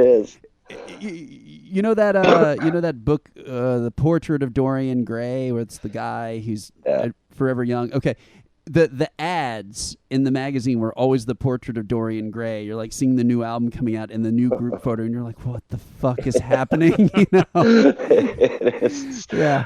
I remember that guy from Nordic Vision. He lived like 5 minutes down the road from where we rehearsed with the Satyricon. So he was like always around us. And but I noticed the same thing. And it didn't really help that, Maniac from Mayhem went all, plastic and spandex and cyber kind of, and cut his hair and all that. And then I like the guy. It's not that, he sings backup vocals on the Tools of the Trade album for Nocturnal Breed, but that whole thing, and same thing I think Blasphemer too. He was like out there with Mayhem, and he also had like this latex pants, and it influenced a lot of fucking people into doing even much worse shit, and I don't know. It cringes a bit. I really I like leather and denim and Saxon and old Iron Maiden, and come on. Just you can't trade. I don't know. Maybe it sounds too pretentious, but it's like it's a mistake to trade up your armor in the middle of the battlefield. You've got this. You're trying to show a force of will, and it just went too fast as well, because you have some other bands who slowly change their style through the years, and that's a natural progress. Like for Black Sabbath, of course they have to change up some shit, but in the extreme metal scene, it happens in like 2 years. That's the thing. Shit, it's like, oh well, we're getting a little fame here, off to fucking Mongoland, What the fuck is wrong with you guys? And especially with that kind of scene, you never saw fucking Dio, turning around and going, hey, we're gonna do a, sexual latex thing here. No, it never fucking happened. And I think there's so much to be said for that too, because your band might go in and out of style, not to paraphrase the Beatles, I guess, but that's the truth. Your band may be the cool thing at the time, or it's not, but I think if you just stick to what you're doing and just stay true to yourself, then your audience will come back around and find you again and reappreciate you. And if you pave over it with a bunch of latex and a bunch of, skinny sunglasses or what have you, then you're not, as you said, a lot of these bands never come back from it. No. Or when they do find their way back and go, oh, we're going to make that album that everybody wants to hear now, then it feels very insincere, because they weren't there's away at that same. There's some of those from the 90s too, those things where the band is just like, oh, well, okay, grunge is in the wind, let's go this way. And you're like, if you were a Def Leppard fan in the 80s, there's a point in the 90s where you just go, this isn't Def Leppard anymore. This is, I don't know what the fuck this is, but it's not fucking my band. And some of those, that thing spread into, of course, the extreme metal music as well, where it's this weird thing. I've always wondered what those artists feel like when you look back at that one album where you just showed everyone that you were weak. Because that's what it is. It's weakness. You didn't trust in your own craft anymore. So I'm gonna go with Kurt Cobain's craft for 5 minutes here, and this. And I understand that it was really, really confusing for Motley Crue and bands like that, but no one ever wanted those Motley Crue albums that came after Dr. Feelgood. Fuck no. Now you've been working as a musician just in or I guess in production and music for quite a long time. You say that's how you make your living. Were you ever attempting to make a living off, say, a band like Nocturnal Breed, or was that ever part of the goal? Money was never a goal, but of course you go through phases. You go through phases where you think that, okay, now maybe I'm gonna make it, and always it has been, of course, a little thought in the back of your head that it would be nice to get $100,000 out of this, so I can like live comfortably and just. But it never really happened, and it could have happened. There's a lot of bands I could have played with, and I could play with now, and I could be going around making a couple of hundred, a year. But yeah, I don't know. I couldn't say yes to some of those bands. It's right. I'm not going to mention a couple of those bands, but yeah, I just couldn't do it. So it's never been about that. But I have tried.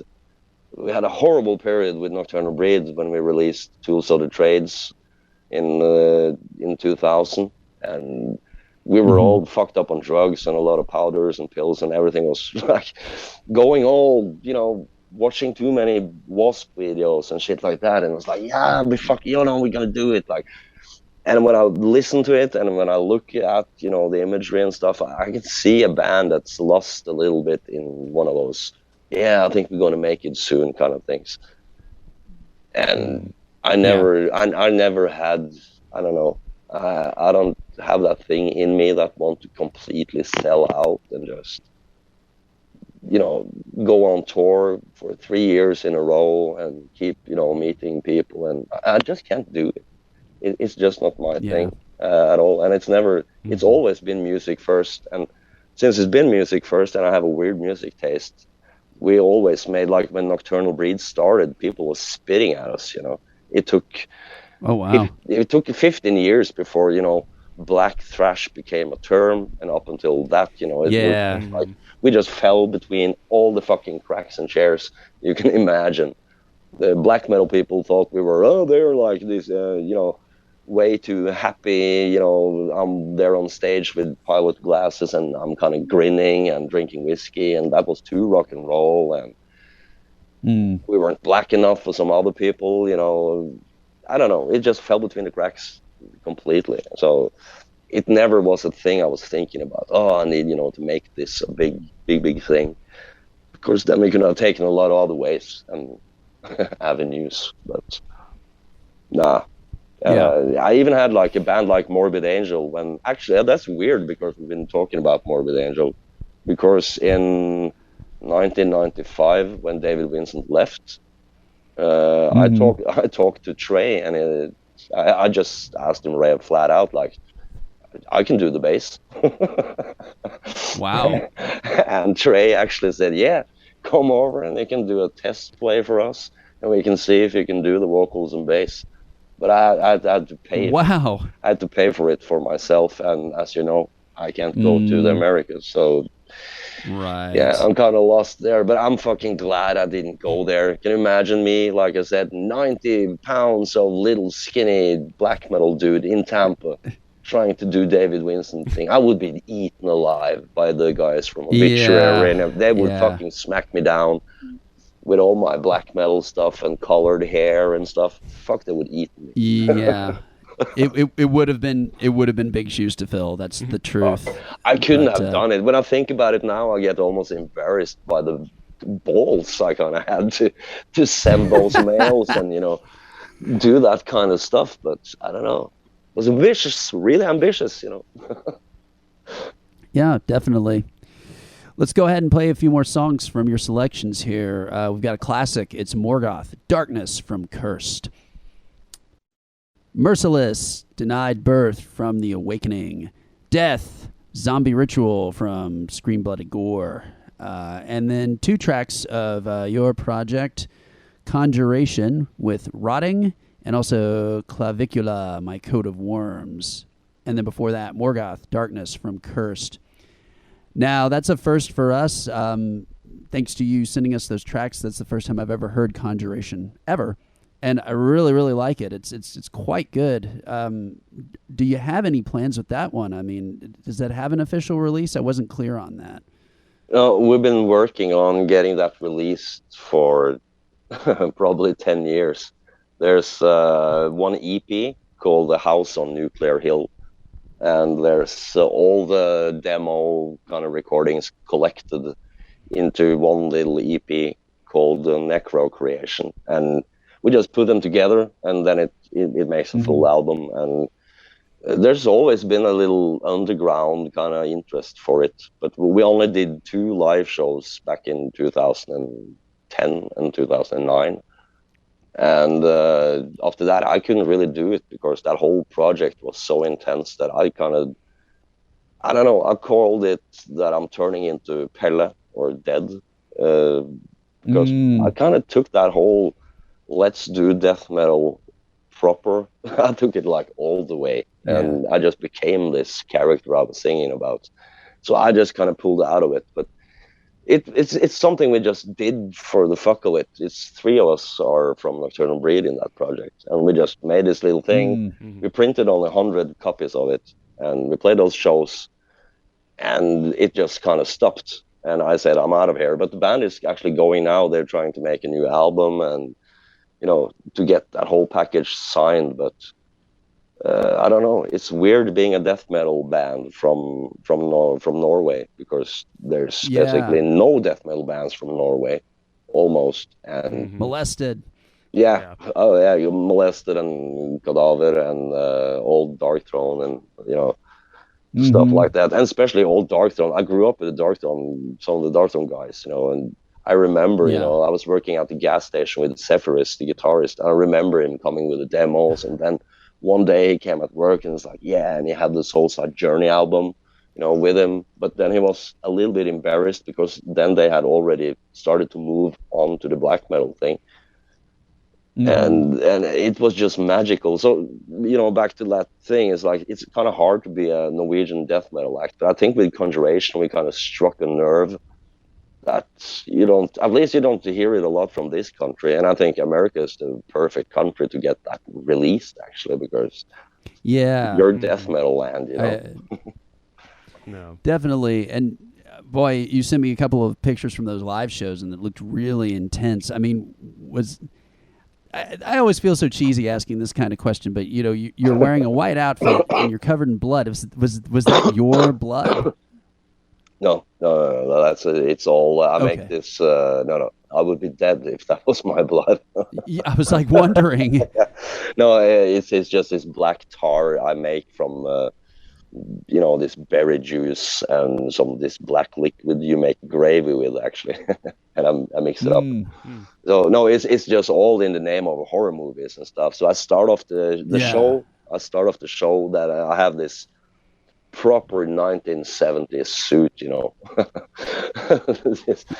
like just looking like I came straight walking out of Amityville House, and I have this big, and I buy a big bull's tongue, like a raw one, and I chop it up and I fuck it up and I put it in my mouth. So when I walk on stage, it just looks completely horrible.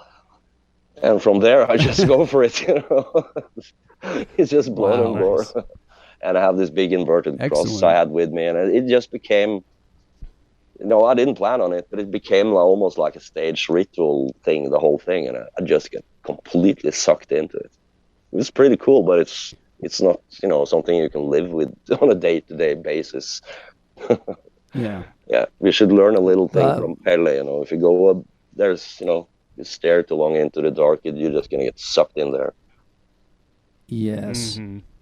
Well, definitely of everything. I mean, everything you've brought to us is great, but that one really resonates with me. The Conjuration. So we'll be keeping that in rotation on the show, and also just I guess encourage our listeners to keep an eye out for that, and in the event that it sees the light of day, because it's definitely a hidden gem. Like it a lot. Yeah, and we're gonna go if there's people out there who's kind of into releasing death metal, of course they can get in contact as well, because it's just been laying around. These recordings are from 2007 till 2010 or 2011, so it's been there. It's for the taking. Labels, get in touch. Yeah. Like kind of all the old mailers. Yeah. That's nice. Okay, we're going to keep on going, play a few more tracks here. We've got Sabbat, or Sabbat. It would be Sabbat if it's the British version. Sabbat is the Japanese version. Yes. Sabbat, Do Dark Horses Dream of Nightmares from Dreamweaver. Asphyx, Embrace the Dead from Embrace the Death. Dissection, Elizabeth Bathory from Storm of the Light's Bane. Death Mission, Evil Undead, Gorgoroth, Dromarom Dodd from Pentagram, and Sabbath. Sabbath, Do Dark Horses Dream of Nightmares from Dreamweaver. And that will do it for part 2 of our special guest appearance from Svartalv. Thanks again for listening. Thanks for your support. Any feedback is, of course, welcome through whatever social media you want to use. Facebook, basically. That's all we have. But we will be back next week for part 3. And we'll keep you informed on how it's going. Like I said, this may be a 4, possibly a 5-part series. So hope you're enjoying it. We'll get it every week. And again, thanks for your support. We'll talk to you next time. Right here on the Metalenema, I'm The Undertaker. I'm DJ Slitzkrieg. You can hear all our episodes, obviously, on metalenema.com. Thank you for your support. And we are back with Svartalv for our marathon underground fireside chat. Yeah. Having a great time here with that. Death Mission, tell me about that one. Not familiar with the band. No one's familiar with that. That's why I put it in there, just to give them some airplay. It's one of those very few great old thrash bands from Norway that's never made it anywhere, or it's just like a local band from outside Oslo. And I put it in there because we have this local TV station, and every night, this was in the middle of the 80s, in the night they kind of switched over from regular TV till this local, cable thing, and they were having they were that's the guys who've been filming, if you've seen the absolute very old recordings of Dark Throne, when they're on this tiny little stage and they all have like it's from that. It's a place called Bootleg. And all kind of youth, teenage bands could show up there and play a couple of songs. And there was this band called Death Mission who just like, fuck, this is the only Norwegian band that can really do that American thrash thing, and it influenced me a lot, and it's a great fucking song, and it's too bad it's never really got out there. But yeah, it's one of those few. We had 2 thrash bands in Norway. We had Death Mission and we have Equinox, and that's where it stops. Have you paid attention to anything like the newer stuff like Necromantheon or Condor or any of that? All of those bands have, when they started, they actually did support acts for Nocturnal Breed when we did shows around in Norway. Oh, wow. So, yeah, we played a lot with all of them. So, I keep a track with, I hear what's coming and stuff like that, but I don't know, it's maybe that getting old thing. It's really hard to get into new bands like you did when you were young. It can be. Yeah, so I just observe, and since they're kind of like a little bit in the same stuff that we do with some of the projects I'm in, I register them, but I don't kind of listen. It's like it's the same thing with the whole black thrash thing we did with Nocturnal Breed. I never listened a lot to Adam Noir or Bewitched or those other black thrash bands. Because we were all doing the same thing, and I don't want to get colored and too influenced by what they were doing. So I listen to the album and I can respect it to that, and then I listen to my old shit, and it's still like that, I register everything that comes, but there's only a couple of bands a year that I kind of go back to and re-listen to the albums and stuff like that, Yeah, I consider myself lucky if I end up with I hear a lot of great things all the time, of course, doing this radio show, trying to stay current, but there's usually about maybe 3 or 4 albums that I really get on replay throughout a year, Yeah. And I think that we were spoiled. You and I being more or less contemporaries, we were spoiled where you'd go to the record store and you'd have like a stack of CDs or LPs or whatever. Yeah. You're like, oh shit, I need to buy all of these at once. It doesn't really happen that way anymore. Not at all. You remember how it was. You go in there and you have, $10 and you can get 2 albums, and there's a sea of fucking cool albums, and you didn't run out of cool albums. And I was hardly ever disappointed when I came home with one of those chance buys where you just pick the album from the cover and you go, I hope this is fucking great, and you get home and you realize that you bought the first Coroner album. I bought the Rip album Yeah. like that. I just bought that from the cover, like, that has to be good. And I bought it, and I came home, and it's like, Jesus Christ, listen to those guys. That shit doesn't happen anymore, ever. Yeah. Yeah. I did that recently. I tried for the first time in a long time. There's a dedicated underground metal store in our town, actually. Cool. And I went in and I sold some old CDs, and I said, okay, I'm just going to buy some new things and just try some blind buys like the old days. Didn't hit pay dirt on anything. I mean, in fact, I was like gravely disappointed on a couple of them because the artwork looked good. I was like, this will be interesting. And I'm like, it's not. It's not like when I bought. It's not like when I bought De Mysterious, In the Nightside Eclipse, and Pure Holocaust on the same day. That's for sure. Yeah. Some of those albums, some of those old things, they are so good. That's what again, not to repeat myself, but the bar was so much higher that those bands who got through that needle eye, they are fucking perfect, and stuff like Mysteries and Pure Holocaust, they are so loaded with, attitude and feeling, and we're gonna fucking rip you apart kind of thing. That just the drum sound on Mysteries is like, you can fucking go, you can actually jerk off to that drum sound. That's it's my favorite. It's so bombastic. It's probably one of the best drum sounds on any black metal album in history. It's so good. I refer to it all the time in productions and stuff, and people come talking about drums this and drums that, and it's like, first off, you have to take your triggers and you have to shove them up your ass, and then you have to listen to Mysteries and realize what miking up a room means, because that's what you can hear there. It's Python who produced it. He can mic up a full orchestra with 120 people. So when he got that drum kit, and of course Hellhammer, who is a brilliant drummer, and you have a hall, the size of a hockey hall, it's fucking huge. And when you start putting the microphones in the right place, that's when that organic, thing happens. You didn't need triggers in there, man. Yeah. It's truly a masterwork. Yeah. Quick question, and you'll have to forgive me because I realized I didn't double check. Did you ever record anything with Python yourself? Yeah, with Eternus. Oh, with okay. Nice. Yeah.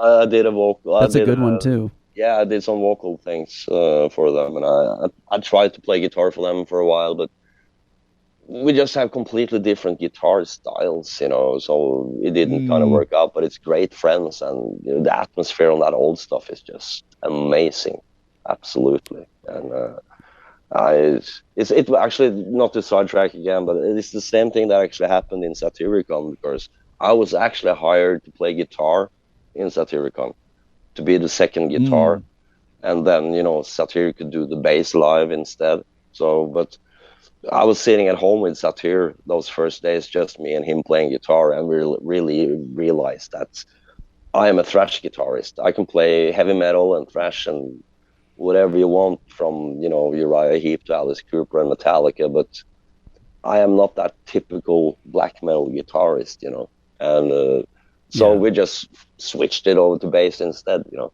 and the same thing happened in Eternus. So I guess I'm not a good black metal guitarist.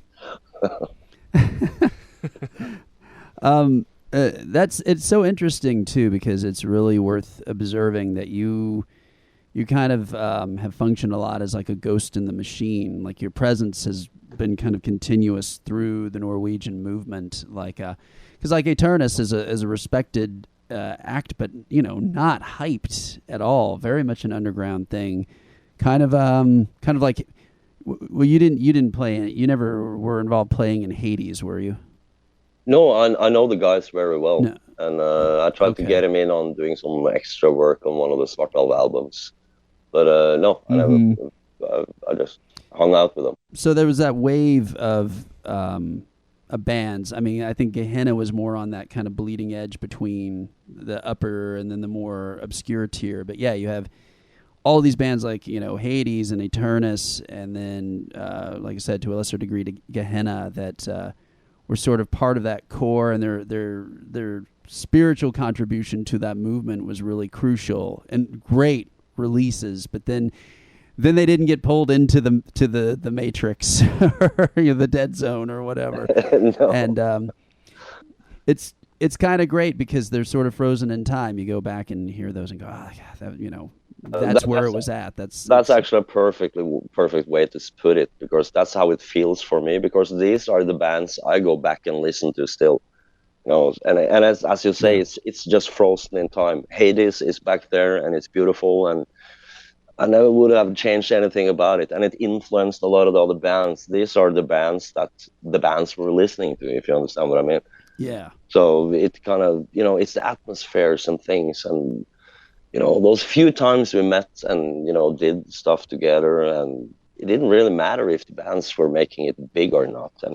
And you have to understand that 50% of the reason why the bands didn't make it is because we took bad decisions business-wise with idiot labels that fucked up everything and didn't really want to go for you. And that's where Immortal and was really lucky with Osmosis. Osmosis is a fantastic label back in those days.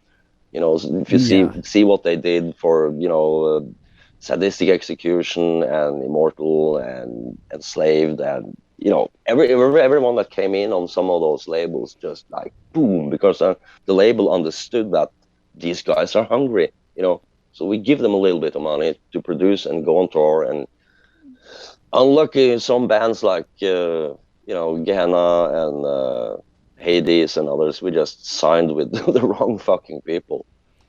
And like with Gehenna, we were supposed to be released on Death Like Silence Productions, but then Euronymous died. So what do you do? So the whole contract was sold off to Head Not Found, and that took a year. So the first Spell album of Gehenna was supposed to be out a year earlier, actually, but oh wow! So, but he died, so he got to release. I think he got to release the Psy album, the Japanese band Psy. Yeah. And between, and then it was supposed to be us, and then it was supposed to be Ulver, and then Mysticum, I think. But and Ragnarok was coming into that whole thing too. But then it just all fell apart.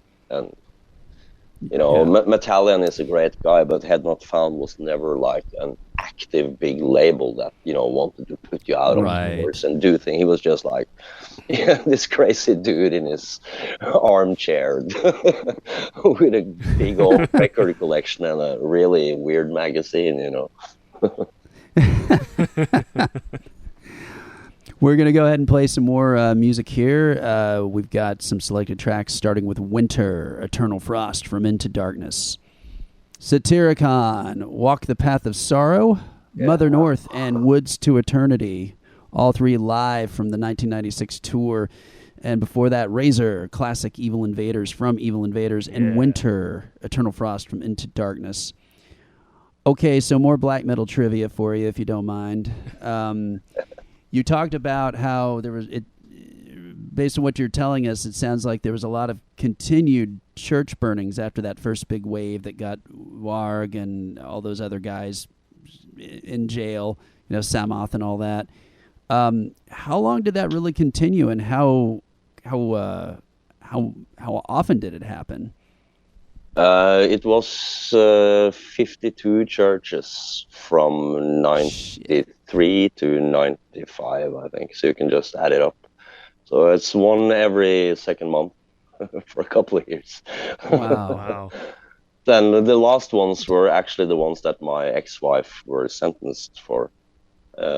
She was sentenced for burning down 2 churches. Were they stabbed churches, or were they no. more? Okay. No, it's normal church. I never liked that stab churches burning. That's a heathen symbol. That's Vikings being forced to converting to Christianity, but keeping their old heathen symbols. So that building means. Yeah, but we were all young, as I said, doing crazy shit. No one really thought about stuff, and But yeah, no, she did the normal churches. Actually, she says she didn't do it, and I was her husband, and she's the mother of my child, so I have to support her on that, and I always supported on that. Sure. And there's some facts in there, that it supposedly she was 16 or something when it happened, because it burned down in '94, I think. And there was a really complex alarm system that was stuck like 12 feet up on a wall, and that had been, cut the right way and stuff like that, which is like, I would never think that, 16, 17-year-old girls would do that, climb up on that fucking wall and, Yeah. Yeah, but, we had no chance because the whole media, every TV channel and newspaper and everyone was on us. And her, of course, but on the whole thing. And it didn't help that I have my cases and the bands I played in had our cases, and and so on. So we just in the first court case, the judge actually, he leaned forward, and my ex-wife Belinda, he leaned forward to her and he pointed at her and he said, "We're gonna make an example out of you." And we hired a really good lawyer, and he was fired from the court case. We did a retrial, actually. Oh, wow. Because you can't threaten. That's not a judge's job to threaten you at all. You're gonna be partial. You have to be in the middle, and gonna be the equilibrium and the whole thing. So, but they slaughtered her. We did. I don't know. We did 6 or 7 court cases, and it lasted from 1996 till 2003 when she was released. Wow. Oh. And all that time, wow. in the middle of that, we got married and we had a child. So I had to, I had the child on one arm, and she was in jail, and I had this band going full forward, and I had my regular job, and I don't know. I got pretty bad PTSD from that shit. Yeah. To be honest, yeah. So if you don't mind my asking, did she have the child while she was in jail? No, we did it, and we had we had about a year and a half when the court cases were going back and forth and all that stuff. And Norway is a pretty kind country, so they don't keep you locked. She was locked up for 13 weeks. And then she got out, and she stayed out for about a year, and we managed to make a kid and get married. And she went in again. You're like, oh shit, we better hurry. Yeah, absolutely. Then just fuck it. Let's go for a whole thing. Wow. Now, you don't have to be specific about this, but I am curious, was there anybody from the movement who was responsible for burning churches who were never caught? I think so. I'm really not sure. That there hasn't been. All the rumors eventually ended up in some kind of court case or someone being caught or something like that. But it must be. With that many churches, I'm sure some churches, I think also maybe some people got sentenced for the wrong churches or too many churches and stuff like that. I think it got really confusing for the police and everyone who's doing what. And, and you have all those churches that burned all the way down, but then you have like 100 attempts at burning other things, So it was pretty messy. And you said there was some. Well, we started off the show talking about how you came to be in Gehenna because of the death of in the auto accident. But was there? The story everybody of course knows is Warg and Euronymous and all that. Were there any other incidences like that, like smaller incidents where people were like killed or nearly killed in those types of situations, or? There's been a lot of knife things that's almost gone really fucking wrong, because everyone was into cutting themselves and cutting other people and shit like that. Yeah, that has gone pretty wrong a couple of times. One time with me, we were drunk and listening to Abruptum, and me and Dolgar from Gehenna, we were like playing with knives, and I cut him pretty bad on the shoulder, and Dirge Rep, the drummer, and Dolgar, they kind of grabbed my arm, one on each side on my underarm. They took this really dull knife, and it made that noise that if you have a really good sausage or hot dog, it makes this, and my whole arm opened up. It was 8 centimeters. That's I don't know. It's about 9 to 12 inches. My whole arm just opened up, and I can see my muscles and stuff hanging out. And Shit. I don't know. Remember a guy from a band called Suck. He just kind of looked up from a sofa and was like, "You can just put a little Band-Aid on that, man." And I was like, "Fuck no! I'm gonna bleed out, man. I have to go because I'm gonna die." And I passed out when I got out into the porch because I just called a taxi to get me to the hospital. And while I was waiting for that, I just passed out on the porch, and so I woke up to this taxi guy just going, hey, you have to wake up. We have to get you to a hospital. I was like, oh, fuck. And when we got to the hospital, I was laying in the hospital bed, and they were going to sew me up, and I have to do it in layers because you have all this membranes and stuff that is over your muscles and under your muscles and between the bone and the muscle. And I was like, I only had like 3 beers. So I was pretty like, yeah, having a good old time there, Of course, the morphine had started to kick in and stuff like that. And I kept like squeezing my hand because I was really afraid that, I was going to lose my guitar playing abilities. And they were kind of a couple of times they screamed to me like, stop doing that with your hand. Because every time I squeezed, I didn't see that, but on the underside of my arm, there was this like open vein that just pumped out blood every time I squeezed my arm, just squirting out. Like, so there was a lot of those kind of incidents, and I come from, like I said, the thing I talked about before we did this song, that there was a lot of death. It was because I come from I have great parents, but my parents divorced, and then my mom had to do like 80s moms did, and she worked her ass off. And she worked like 17 hours a day. So I didn't see her until the 90s when she was really shocked that I was this black person, and it is just, so what I did, like I told you earlier, I was a TV kid, and I had a junkie neighbor who was 25 years older than me. And I just started hanging out there from when I was 9.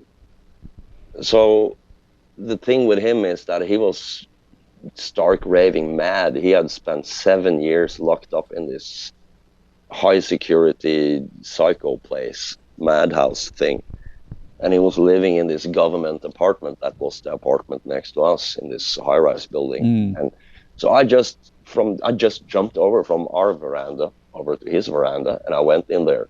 Every time my mom fell asleep on the sofa, at 9 o'clock, and I went in there and I stayed there all night. And I just ran in, so my mom thought I was in my bed at 6 a.m. when she went to work. And I went back in there, and I did this from when I was 9 years old till I moved out when I was 15. And that I thought it was really cool, but in hindsight, as a grown person, it wasn't really good at all because he was a junkie and the people around him, and this was in the early 80s, so it looked bad. Everything was bad, I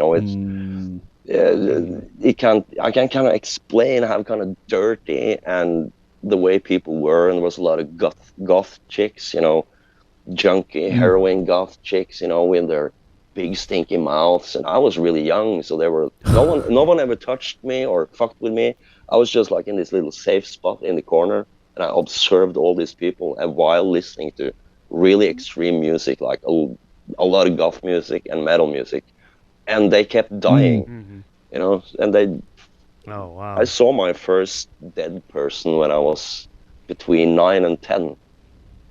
Foaming at the mouth, people desperately running out to get to a telephone booth so they can call, the overdose team, because this was the 80s, so there's no cell phones. They didn't have a landline. Yeah. So people was kind of dying, and back then it was like, whatever, fuck that guy, put on the new Metallica album. And it didn't register the right fucking way. And after seeing that, it's kind of haunted me a bit when I got older and I got my old child and started to think back, and it's like, dude, that wasn't good, and it started kind of popping up all the people. So when I was playing in Gehenna, I went back to Oslo every 2 months or so to sell demos and visit my mom and stuff like that. And every time I came back, I used to sleep at this junkie's place, and every time someone had died, when I came there, it's like, oh no, he's dead. Oh, so continuously people I grew up with kept dying and dying and dying. Of course, from their own stupid fucking mistakes, but some of those deaths are really, I don't know, junkie death is not pretty. It's fucking ugly, and it smells ugly, and it looks ugly, and when you see people just, the sores from where you put the needles in are so big that you hear them scraping on the bones and sinews and teeth falling out. And I remember this guy just putting his finger through his cheeks because the teeth had rotted big hole in his cheek. There's worms there's worms in the kitchen, and shit and blood on the toilet, and junkies making love and menstruating, and I don't know, that's a cauldron of chaos, as 1349 would say. It sounds like it really marked me without me knowing it. So I kept doing the black metal thing, going back into this environment, going back into black metal, and I got provoked because everyone around me wanted to be so fucking dark and evil, and we weren't dark and evil, but the shit I was seeing and I'd grown up with, that is dark and evil proper.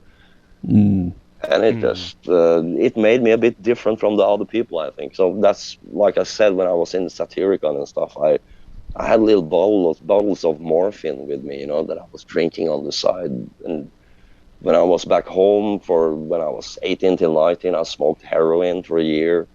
And, just stupid shit like that just made me a little bit different, because in the whole entire black metal scene in Norway, drugs was a no-no up until way out in the late 90s. It was like, no, we are majestic and we only drink alcohol, and drugs are for hippies and all that kind of shit, So I have to do it kind of hidden all the time.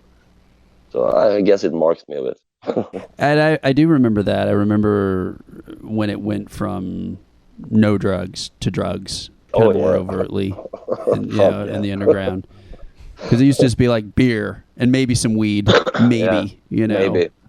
But even in the black metal scene, even weed was like the hippie fucking thing. No one really understood. For me, weed has always been a way to just get.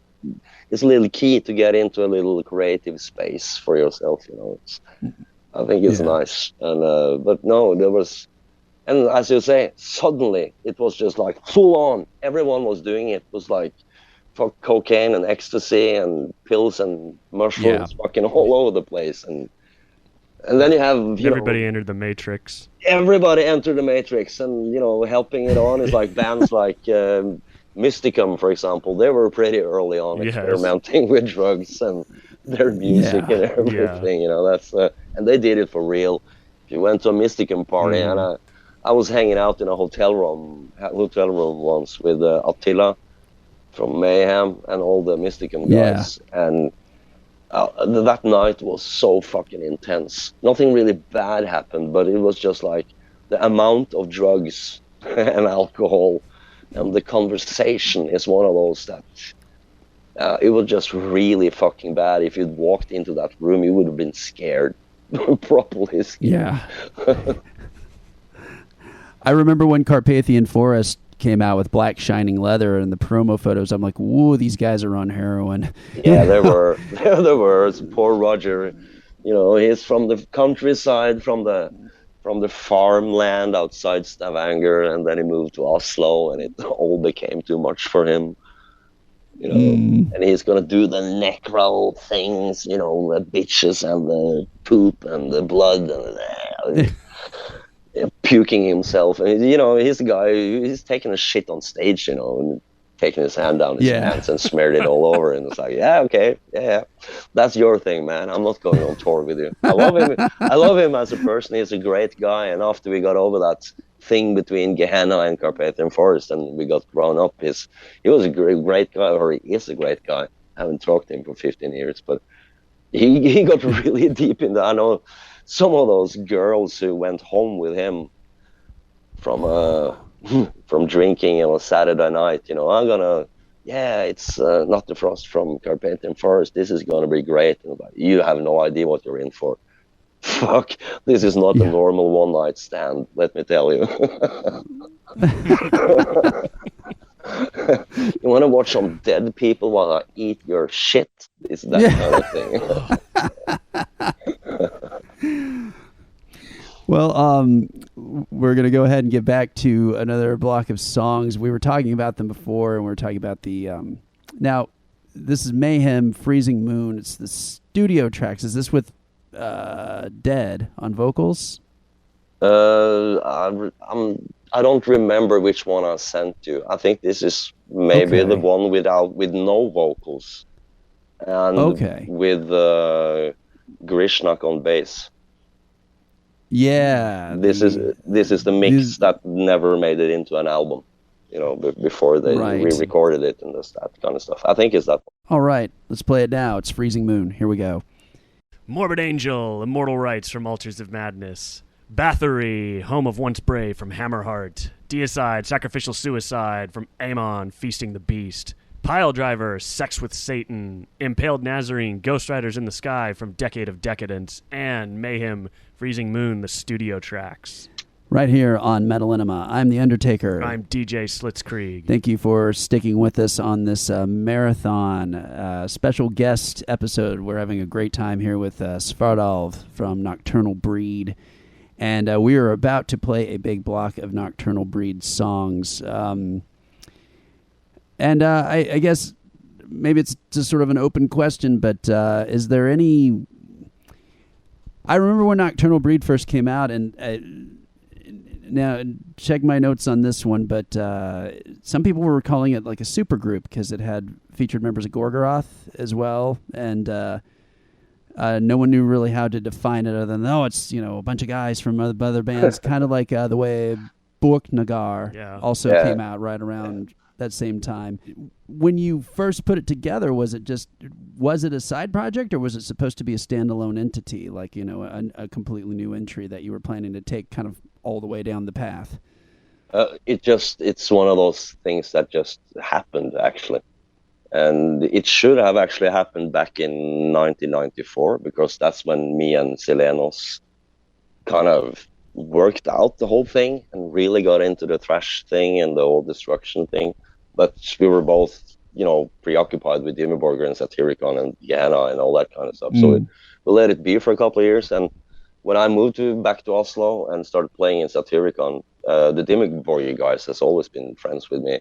And a lot of those other bands from that same area, Old Man's Child, and it's a whole bunch of people from a certain area. And I just went there in the weekends and we were partying. I used to bring Frost with me and his wife, and we were just hanging out at the Dimmu Borgir rehearsal room. And they, of course, being Dimmu Borgir, they have a little stage and they have all this stuff up, and it's a fucking deal. Their rehearsal room looks way better than most places I see 1349 play when they play in the States. Yeah.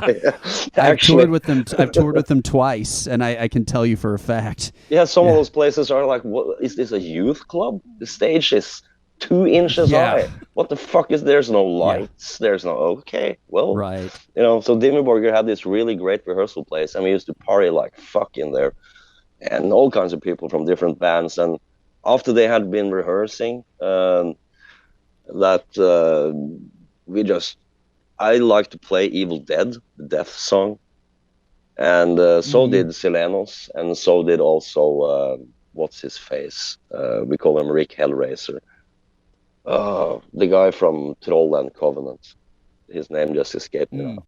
The bass player who was from Nagash. Nagash, yeah, of course. Man, that's... I couldn't remember it. No, but me, Nagash, and Silenos, we used to play this death cover, like, just for fun, and everyone was headbanging and jumping around, and we switched instruments, so I was doing drums, and then the other guys were doing drums, and going back and forth, and there was this kind of feel when we played it. It was like, we kind of do this thrash thing pretty good, don't we? Because we did a thrash metal version of that death metal song.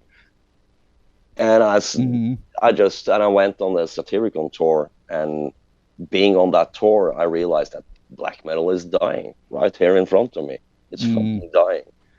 And I was starting to see people in latex pants and all that shit, and I just had this counter reaction. I said, okay, I have to go back to my roots because I can't go forward with anything within the black metal genre. So I just went home.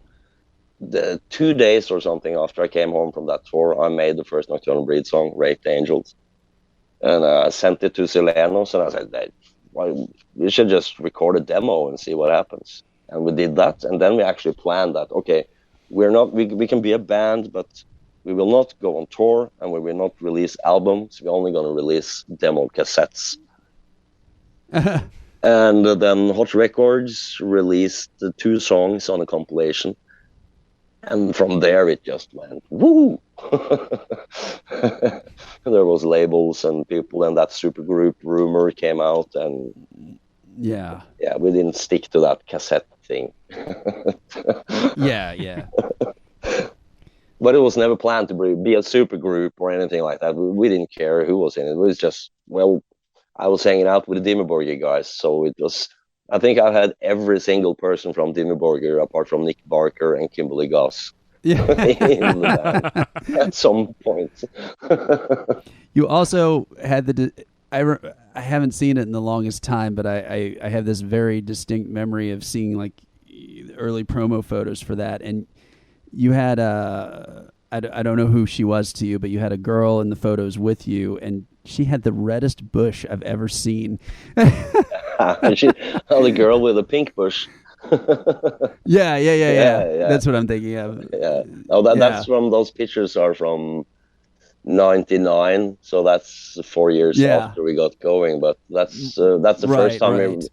It's kind of weird, you know. I don't really know why we did that. It's maybe because we were too stoned and too full of cocaine and all kinds of shit back then, and we watched all this Blackie Lawless and Wasp and Motley Crue stuff because we always been really heavy metal people. So, and then it's like, let's get a stripper for the pictures, and that just evolved into this whole thing with strippers on stage. Who the fuck does thrash metals and strippers and a cowboy hat? Yeah, that's weird shit. Yeah, we were really on a weird way there, but you know that girl, she never did anything. She was supposed to be like this playmate for the magazines and all kinds of stuff. And she did one photo shoot ever. That's the one with Nocturnal Breed. And she disappeared from the whole porn scene. Wow. Yeah. So maybe we scared. That's the story about that. Maybe we scared her out of, you know, a bad, you know, work decision there, because the porn industry in Norway is really bad, you know. That's you don't want to be there. You don't really hear I never thought of this. You don't really hear a lot about Norwegian porn, like, oh yeah, that Norwegian porn, man, you got to see that shit. You know, Sweden has a very like proud porn history, but you never hear about Norwegian. Denmark too. They're famous for their 60s and 70s porn and running around in their bare ass, you know. And the Swedish girls, everyone knows about the Swedish girls. Bon Jovi and Motley Crue talked about the Swedish girls, never the Norwegian girls. Never. I don't know why. There's a lot of good-looking chicks there. We stole our chicks from England. You know, that's why when you go to the British Isles, there's no nice-looking girls left because the Vikings raided it and brought them home. Yeah. Well, I also was thinking about the idea of Finnish porn, where it just features two people shaking hands. You know? Wow, they're really going for it. Oh, they gave each other a hug. That's hardcore. A hug and a stern look. And then they walk away. Yeah. Whoa. And you hear the Finnish people jerking off like you know, sauna porn. But then you have the Germans, you know, they have developed they started fist fucking in the 1700s, you know. They were like, Jesus, you're fucking going for it here. I have a theory about that. If you lose a world war, then you have to make shit porn ever after. Like Japan and Germany That's very true. You know, and you Italy as well. Yeah. Yeah. Oh shit! Yeah. Whenever you lose a world war, it's all shit porn. That's it. Oh, great. That's what we have in store for ourselves. Fuck. Someone needs to go on Joe Rogan with that shit. That's that needs to get into the conversation, I think. It's like we lost this world war, baby. You got to put this octopus up your ass. You know. Fucking but that may be true. I'm gonna do a little research from now on because I'm a history nerd. So I keep watching and reading history stuff, and I'm gonna keep that in the back of my mind. Because there's a lot of people who's been beaten really hard through the years. So I think maybe France had a little reaction after the First World War. I think France maybe had a little sexual frustration thing. And then you have countries like England. They have never lost anything. So they're like all stuck up in that asshole, and it's so hardly clamped, They don't even know how they make kids. They just pop out, don't they?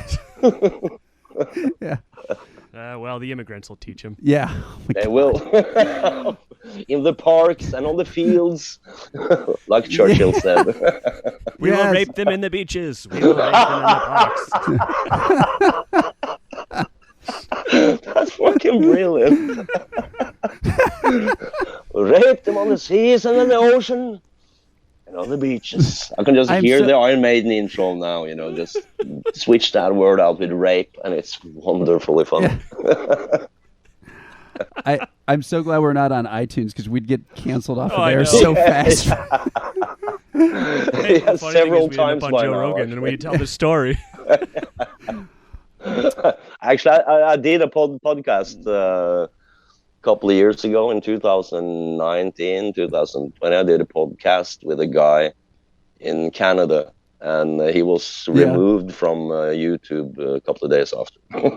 Wow. His name was David Whitehead, and if you watched Ancient Aliens, he was on there for a lot of those first 10 seasons or so. Wow. Yeah, so we had this full 2.5-hour conversation about all the shit you shouldn't talk about.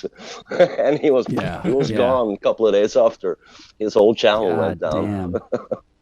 And he hasn't been back in the Ancient Aliens either, actually. Well, we'll see what kind of damage you do to our show. Well, on that note, let's go ahead and play a whole block of Nocturnal Breed material because that's kind of the centerpiece of your body of work these days. We've got Nocturnal Breed, Alcoholic Rites, originally from the Black Cult demo. Here we go. Nocturnal Breed, Nunsploitation. Nocturnal Breed, Maggot Master, live in Berlin, 1997. Unreleased, it says. And then Iron Bitch, Armageddon Nights, and then Alcoholic Rites. And that brings us to the end of episode 3 of our what appears to be the 4-part series with Svartalv right here on Metalenema. So go ahead and tune in next week, and we'll have the final episode for you. Thanks for listening. Take care. Hey, it's the Metalenema right here on Metalenema.com. I'm The Undertaker on behalf of DJ Slutzkrieg. We are back here for part 4, the final episode of our series with our special guest Svartalv, and he is here now. Thank you, by the way, for sharing all these rare tracks with us and giving us access to these. This is extremely cool. We were having a great time getting to play all this. And believe it or not, we're getting close to the end. We have a few more blocks of songs to go through, but here's something I like to an idea I like to share, and I figure maybe you could appreciate it more than some. We were talking earlier about formatting with bands, where they get more and more formatted, between the management and their label and all of that, and it becomes very flat and boring. I believe that there is also a condition known as Wackenitis, where if your band plays Wacken even more than once, then forever after you are, no matter how small or big the venue, you have Wackenitis, and you always address the crowd like you're playing a festival show. Now, Milla from Creator does this really blatantly, like, come on! All right, everybody! like the real and there's 20 the people real watching. hype. Yeah. Oh, yeah. And it doesn't matter. Like even Morgoth. We played a Morgoth track earlier. Even Morgoth. The first time they played Maryland Death Fest, what was it, about 7-8 years ago? Were you there for that one? I wasn't for that one. They got up there and they'd reformed, and I think the only thing they had done is played smaller opening positions on Wacken and things like that, or Party Song or whatever. And, Mark Grew, the singer, comes out. He's like, okay, everybody, we gotta, and it's just like that real super outward thing. And it just so not death metal. You know what I mean? Have you? I'm about to go into a routine here, but have you seen more recent creator shows where Milla takes like 15 minutes to introduce the flag of hate? That is not a recent thing. He was doing that in 2009. Right. He's been doing it for 20 years. He's been doing that, or since since renewal, actually. Renewal, yeah. Like, all right, everybody, it's time to bring out the flag of hate. Come on, let me hear you. And then, and then the audience just kind of goes, yay. Oh, no. This is the flag of hate. You must have it. And it just goes on and on and on. And then they play the fucking song. And there's nothing that creators doing at this point that represents any kinds of flags of hate, in my opinion. They're actually quite. They need to have the rainbow flag at this point. But the rainbow flag of hate. The flag of like, or the whatever. But then at the end of this, we were at this show together, and at the end of the set, they finally finished the song and went off stage. And then I very loudly went into the, walking away from the stage. I went, now it's time to lower the flag of hate and fold it up very carefully and put it away. And it's like, it just. Oh, that's brilliant. Yeah. Just like fucking stop, Fucking hell. And also, the whole thing, I know you know this. The whole tendency where bands like that act like they're doing you this massive fucking favor by playing the one song from the one old album, in the middle of their set of brand new shit that you don't care about, and they really, really try to hustle you to get excited about that. Okay, oh, you old school fans who have been ignoring us the entire time, we're going to play that one song that, Pestilence his entire career. Yeah, Carcass. Yeah. Fucking Carcass. Better. Yeah. Oh my god. Salad band. I like the old Carcass stuff, but I don't know. I haven't. This is just me being a cranky old man, but I haven't heard the new Carcass thing. But when I saw that salad ball heart thing on the cover, it's like, I can't do more of this politically correct death metal thing, because it's making me sick. And I don't know, something about Carcass after they kind of got into it was like, please don't turn into this thing. And they did, and it's like, I don't want politics and death metal. I don't want it. It didn't work with Napalm Death for me either. I was never like a massive Napalm Death fan, because I want it gory and silly.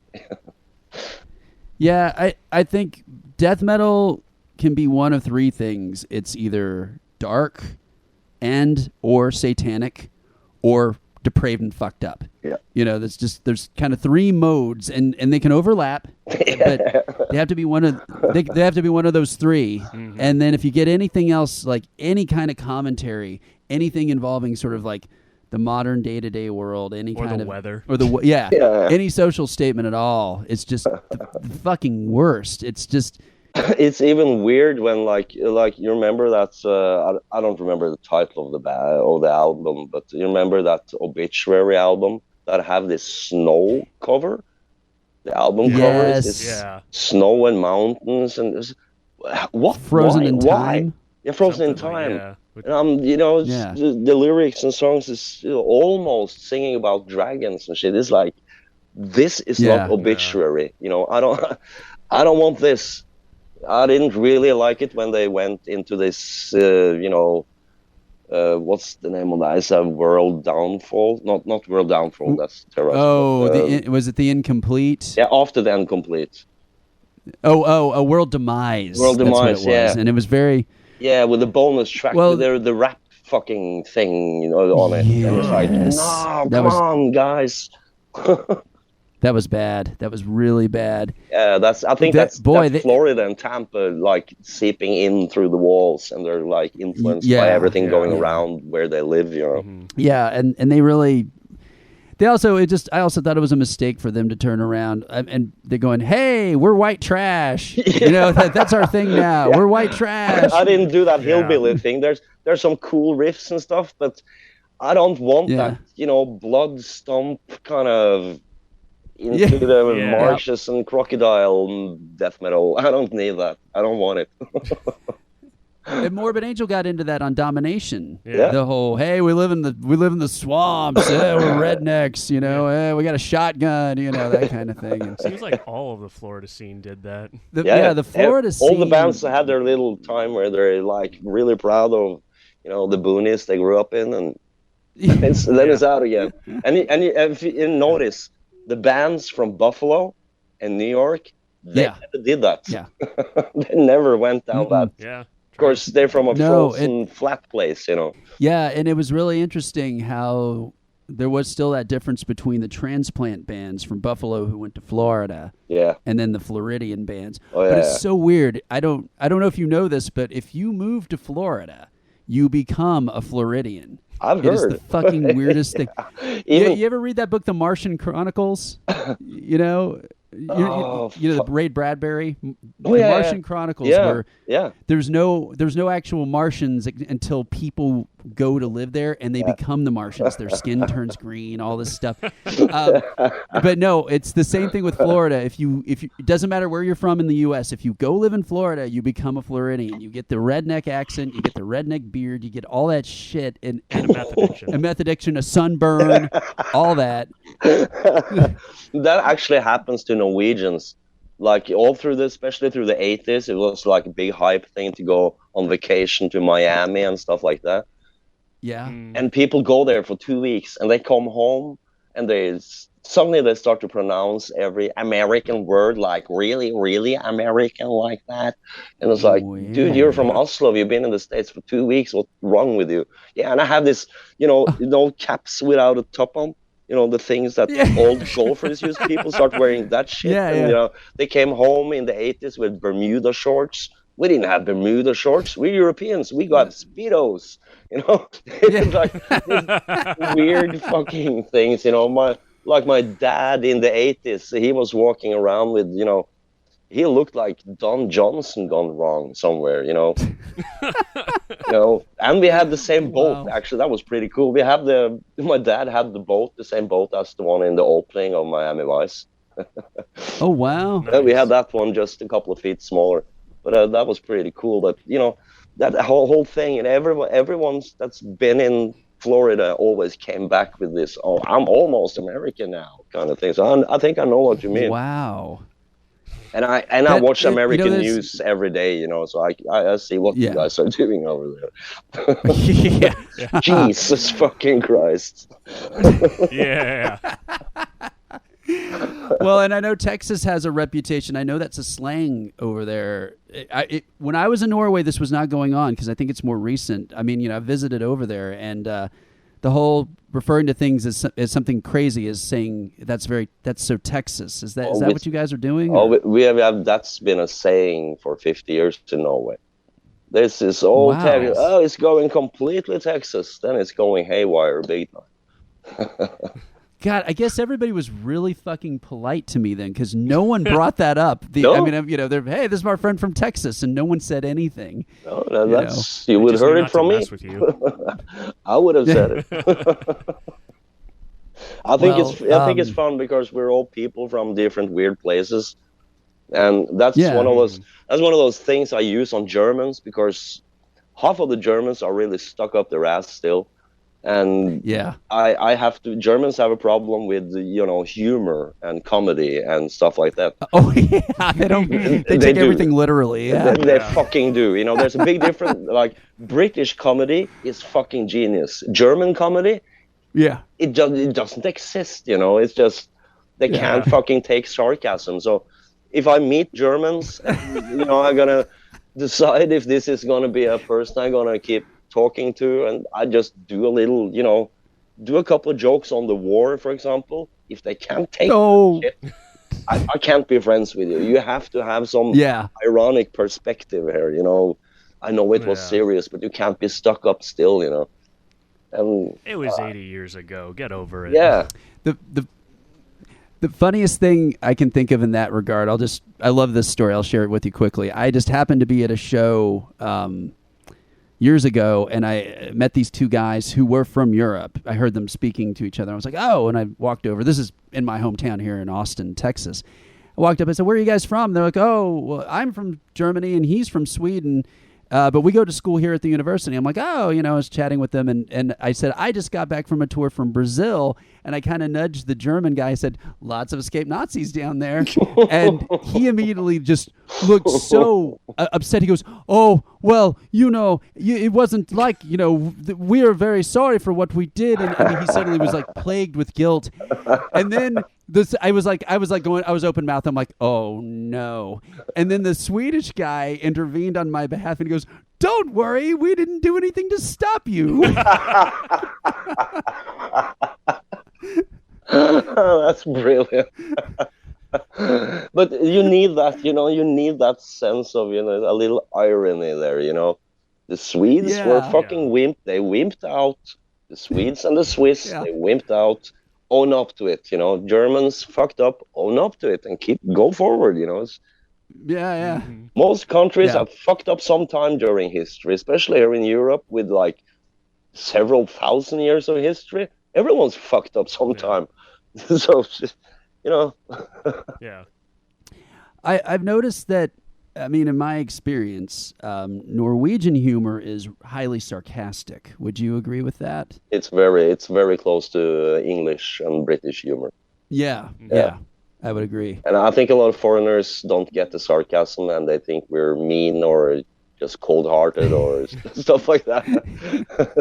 And it's a lot of based on old shit, so people say something, and even if you live there for 10 years, you just go, why? How? What does that mean?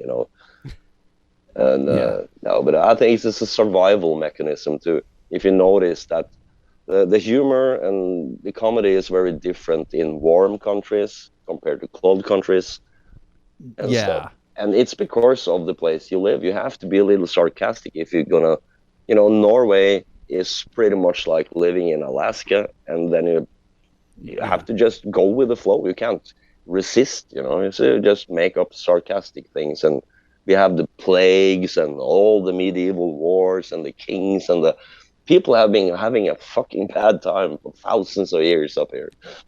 So then you develop this sarcasm instead. When half your village is raped and dragged off, what are you going to do?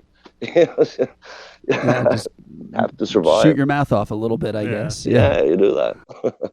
Okay, so we're going to play another block of songs here. Tell me, I'm trying to keep track. We have a band called Incarnator. Tell me about this one. Oh, that's a hidden gem, like a true hidden gem. It's a band that actually influenced Gehenna, because it's a one-man thing, and he started about like a year before Gehenna. And I know Sanrab and Dolgar was very influenced by him. But he did a demo called Incarnator,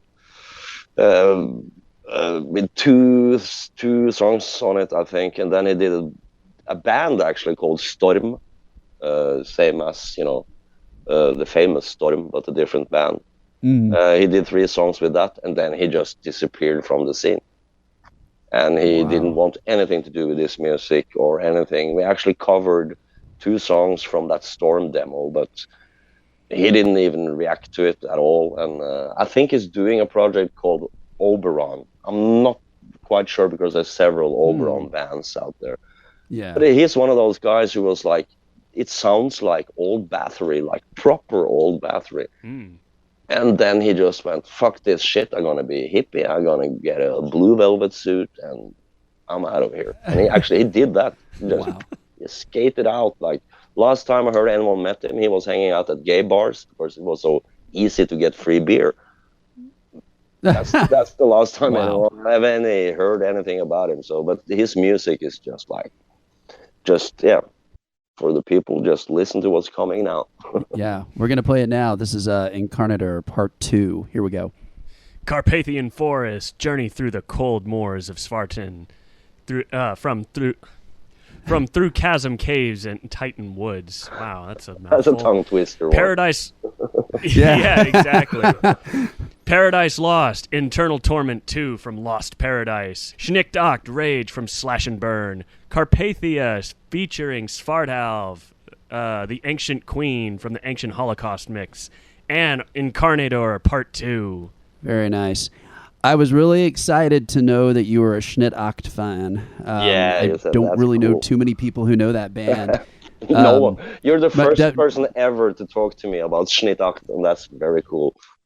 I really love that album, and I mean it's industrial metal. Did you know that Rick Ross was supposed to be in that band from Death? He actually was an alive incarnation of it after that album came out. Oh wow, I didn't know. Yeah, that album is so. In case you guys have a question mark over your head, because I know that's not kind of in the Death, Black and Thrash vein, but it's a really cool album, and it sounds magnificent on any stereo. Even if it's on a boombox or headphones or in a car, it's really incredibly well produced. So it's super listenable. Check it out. Nice. Carpathia. Well, what is this one? I'm not familiar with it. It's one of those. I keep getting, different bands and projects asking me to do little, cameo things and pop up and do some vocals here and there. And this is one of those things. Right. It's from the only official Emperor tribute album, and these are guys they're from the Czech Republic, and they asked me if I wanted to help them out on that Emperor song. And since I was friends with the Emperor guys and I love that old music of theirs, I thought, great opportunity to just have some fun, and I just went for it and did my take on the whole Emperor thing.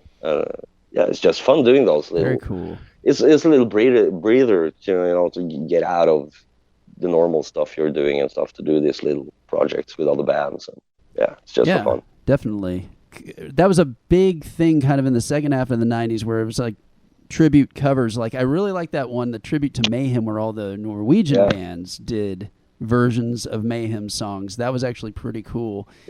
And then Emperor did Emperor versus Thorns, which I thought was kind of interesting, where they're sort of just back and forth interpreting songs.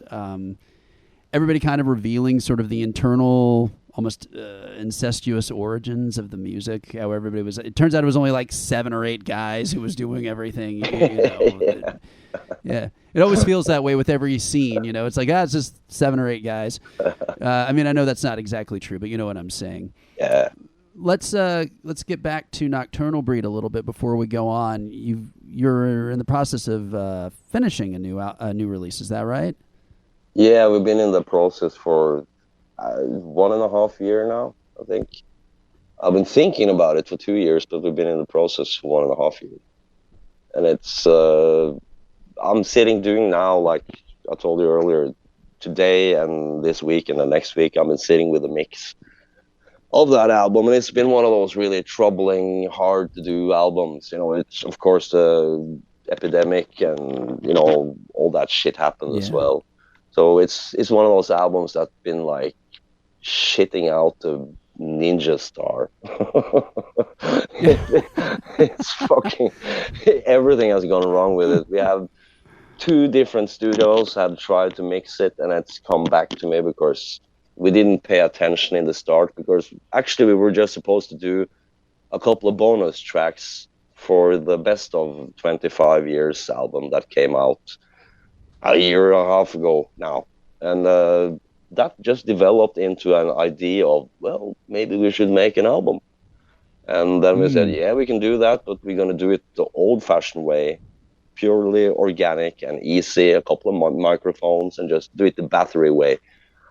So we didn't pay any attention to what we did. We just recorded here, recorded there, people had to send me files and all this because of the Corona stuff. And when we gathered it all, it's like, it's great songs, but the sound is completely different from track to track. And there's been a lot of mistakes done with the phasing of the drums, so they kind of crashed. And yeah, it's been a really hard thing to put it together. So I hope this week I'm gonna have it finished. But the music gonna have to speak for itself. The songs are good, but I'm not sure I'm gonna be happy with the sound. And the process has been so hard that I'm kind of throwing up a little bit in my mouth by this time.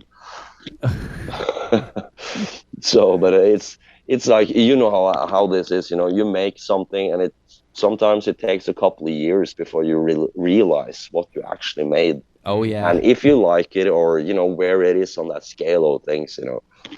So right now I hate it to the bone, but I might love it in some years. But it's turning out at least pretty sincere, and I don't know, to the point of what I want to do with Nocturnal Breed, which is like trying to keep that denim and leather smell going without being like completely commercialized, and all that stuff. So I hope it will be good. The title will be Carry the Beasts, so it kind of addresses the last years of struggle for the whole fucking planet. Everyone can feel this dark energy that's laying all over us on the whole planet. And it, of course, it marked the album, it marked the music, it marked everything. So it's a reflection of the time. Strangely, it's not political at all, but it's something weird happened the last couple of years, and I think we're never going to go back to that comforting womb again. Yeah, and that you and I have been talking about that a bit. Yeah, it's all going tits up, and it irritates me that people can't see that we're just repeating those fucking human mistakes again and again and again. It's like, come on.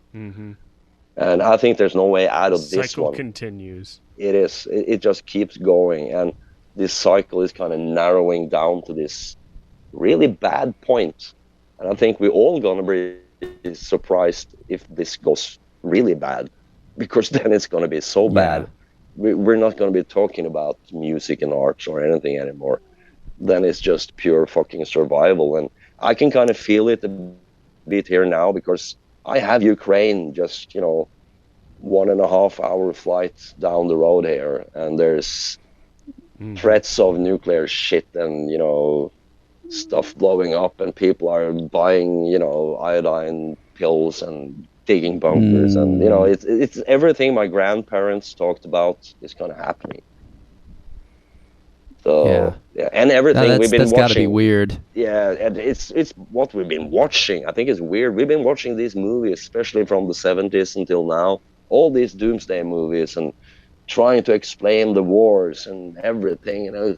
We're just walking into the same fucking trap one more time. Yes. And we're being led by, I don't know, I will say there's about 100 old geezers in suits. They are fucking us all up. If you kill off those 100 most important fat-ass old guys in suits who run these countries, problem gone. And all their friends, of course, because this is, shit runs down the wall. So it's so, what I mean. It's just so fucking wrong, and it's blatantly wrong, and it's been through history. It's been blatantly wrong, and still 8 billion people just sit around picking their nose and think, well, I can't do anything about it. I know I can't do anything about it, but to be honest, if 8 billion people raise up and say none of this shit, it's all gone. They are gone. The financial idiotic systems with their with all the up and down in prices and controlling this and that and inflation and stuff. People are treating this shit as if it is a natural law. It's not a natural law. It's created by fucking greedy old men a long time ago. And we keep playing with it. And this kind of shit makes me make Antichrist songs. Yeah. Because I can't do much, I can only rage.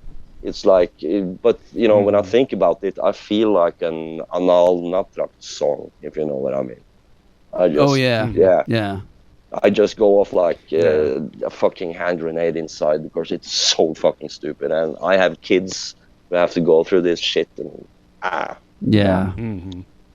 Oh, it's not good. I mean, we couldn't even get a consensus on handling the pandemic. I don't understand. I don't expect we could ever get a consensus on overthrowing all the powers that be and restarting our entire societies. Never, you know? never. It's just a dream thought, but it's Yes. weird that humans let themselves be oppressed and fucked in the ass for, let's say, about 10,000 years in a row, and no one's done anything about it. We keep having the emperors, the kings, the presidents, the whole system. It just keeps going, and it's like, okay, yeah, this is great. And it's all just a masked thing, We're all wearing masks and pretending, that the Vatican isn't fucking 10,000 kids a year, and it's all just upside down and wrong. And I think maybe that's just when we look far enough back down the chain, that is the human condition, that we allow this to happen. That's just how it is. You know? People talk about therapy and, everyone's got AD, DD, HD, whatever kind of illness you have, and all this stuff. And it's like, it's all human conditions. Some are a little hyper, some are aggressive. We all want to go to war, and, just a continuous thing. And the big problem is we do not want to, or we kind of refuse to be honest with ourselves, and we teach our kids to not be honest with themselves, and the whole school system is full of fucking shut doors and blindfolds. Shouldn't say this, don't think that, don't be like that, listen to your mom, don't talk about your sexuality or that you believe this or that. It's so fucking wrapped in. It's like a close-up of the British asshole that's clamped shut that I talked about earlier. Yeah. Well, if you're in an American school now, they just walk up to your kid and go, "You're trans." Yeah, that's fucked up. I don't know how you guys managed to take that kind of stuff so far. That LBGB. I don't either, man. It's like what the fuck? It makes me want to make a movie with a transsexual black dwarf sucking off a horse while he's whipping a kid, just taking it all the way out there. It's just like, that's everyone. it's here it is. Yeah. Here it is. Here's the thing. See, the problem is if you do that, the problem is you do that, you get an Oscar. Yeah. He gets it. That's a horrible thing. That's why I don't have Netflix and stuff anymore, because I can't watch more. You know what I mean? I don't need a fucking Eskimo in Lord of the Rings. Can you fucking just follow the script? This man spent his whole life, he spent 60 years writing this epic fucking thing. Then keep to it. Just stick to the fucking thing he wrote. And that's just... I don't care if they write 50,000 episodes of Star Trek where every race is involved in some kind of bisexual thing and transgender thing. Because that's new. That's okay. That's why I stopped. I stopped watching Star Trek and all those shows, because it's just like this big mass of political correctness that is just like, this is not science fiction anymore. But I think it's disrespectful to good old Mr. Tolkien. I don't care about. To be honest, I'm not racist at all. I don't care what color you are, because there's fucking assholes in all shapes and colors, and I hate every one of them. But there's no need to kind of fuck up things. We don't take an old Beethoven thing and we say, well, let's have some fucking hip-hop rhythms here in this section because we're gonna be correct. We don't do that to old stuff, Then we make a hip-hop album. Well, they haven't done it yet. No, that's true. Of course, we have the disco versions from the 70s with Beethoven and stuff. I don't mean that kind of stuff, but it's like, we don't go into the old things and rewrite, Lord Byron's old stuff or Shakespeare. We don't rewrite that for a fucking reason, because it's historical. Yeah. And, now you can't fucking watch Pinocchio now without the 5-minute warning from Disney in the start of it, warning every fucking thing. what's wrong? Can we just, I don't know what happened to Mickey Mouse and Steamboat Willie, but I'm sure they just erased the whole fucking thing and burn it because, I don't know. It's just, I think we should keep this thing so we can show our children. Well, it was different 50 years ago. Just where it was then. Yeah. Mm-hmm. I think it's an interesting statement, too, because primarily it's America and American culture that is really pushing this. And it's because, as you said earlier, we're barely 300 years old. We don't have a sense of history, not really. Mm-hmm. We don't have, everything is always new, fresh, now, whatever's selling. And we're not interested in preservation, not at all. No. We've never been less interested in preservation than we have been in the last, 20 years? Yeah. Yeah. It's terrible. I mean, I knew things were going wrong when George Lucas re-released Star Wars and he redrew over everything with CGI. I was like, this is the beginning of the end. It wasn't even woke or anything. It was just disrespectful. It's really weird to see how America's kind of. There's so many American things that I love. You don't get me wrong on these things. And I know so many great American people as well. But to watch it in a bird's eyes perspective, like I do from over here, having the kind of European background, and I know a lot of you guys included, have historical feeling because you managed to sit down and think about where you're from, because all of you are from Europe mostly, Yep. Mm-hmm. So, but it's weird how the States have managed to kind of slowly scrape away all that identity feeling, and it's just a big okay, we're gonna do this, like I said, social experiment. But of course, when it put people from 150 different nations together, doesn't matter how big this country is, you're gonna start fighting each other, and that's what you're doing now. Mm-hmm. That's what happened. It took some time, but that's what you're doing now. And in my eyes, this has been leading up ever since I was starting to watch you guys properly in the 80s. It's this has to end somewhere. Just like Rome and the Mongol Empire and the British Commonwealth, it has to end, because nothing can just keep going up and building the dream and ignoring all the cracks in the foundation.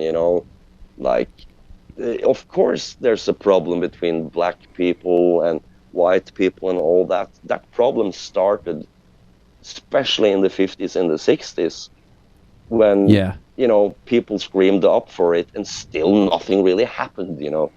And you guys, you're from the south, here in Norway, if you go to school in Norway, they portray this as after Martin Luther everything was perfect.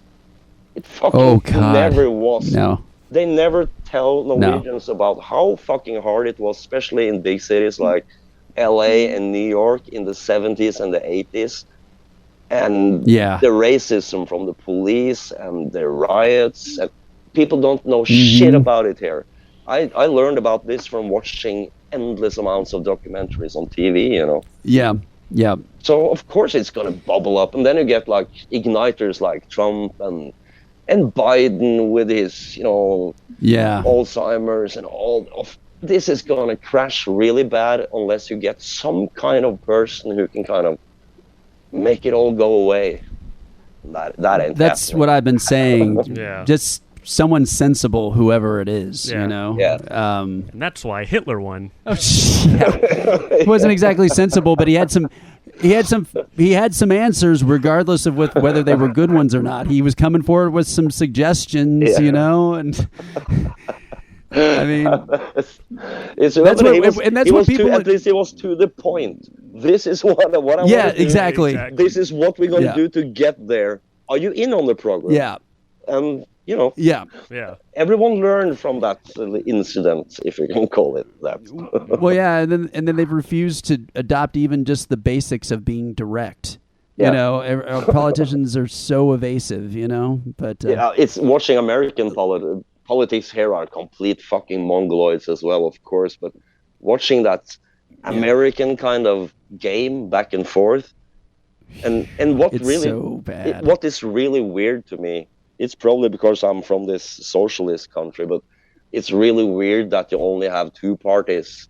You're It's very weird. Yes. 330 million people. You have two choices. Yeah. What the fuck? Yeah.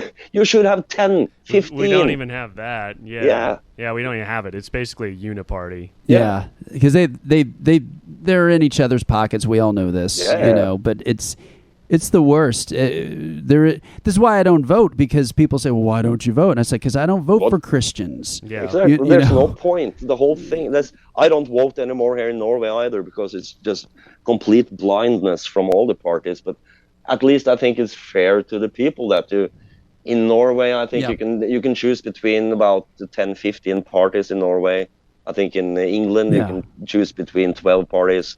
You need there is people are fucking different. You need somewhere where you can vote for a weird party with a weird agenda that isn't the normal thing, But and of course, having only two choices, eventually you're gonna go in each other's faces, and this is. For you guys, it goes back to the North and South and the Civil War. There was only two sides then too. It's always only been two sides when you were created. It was the English and the American side. It's always just been two.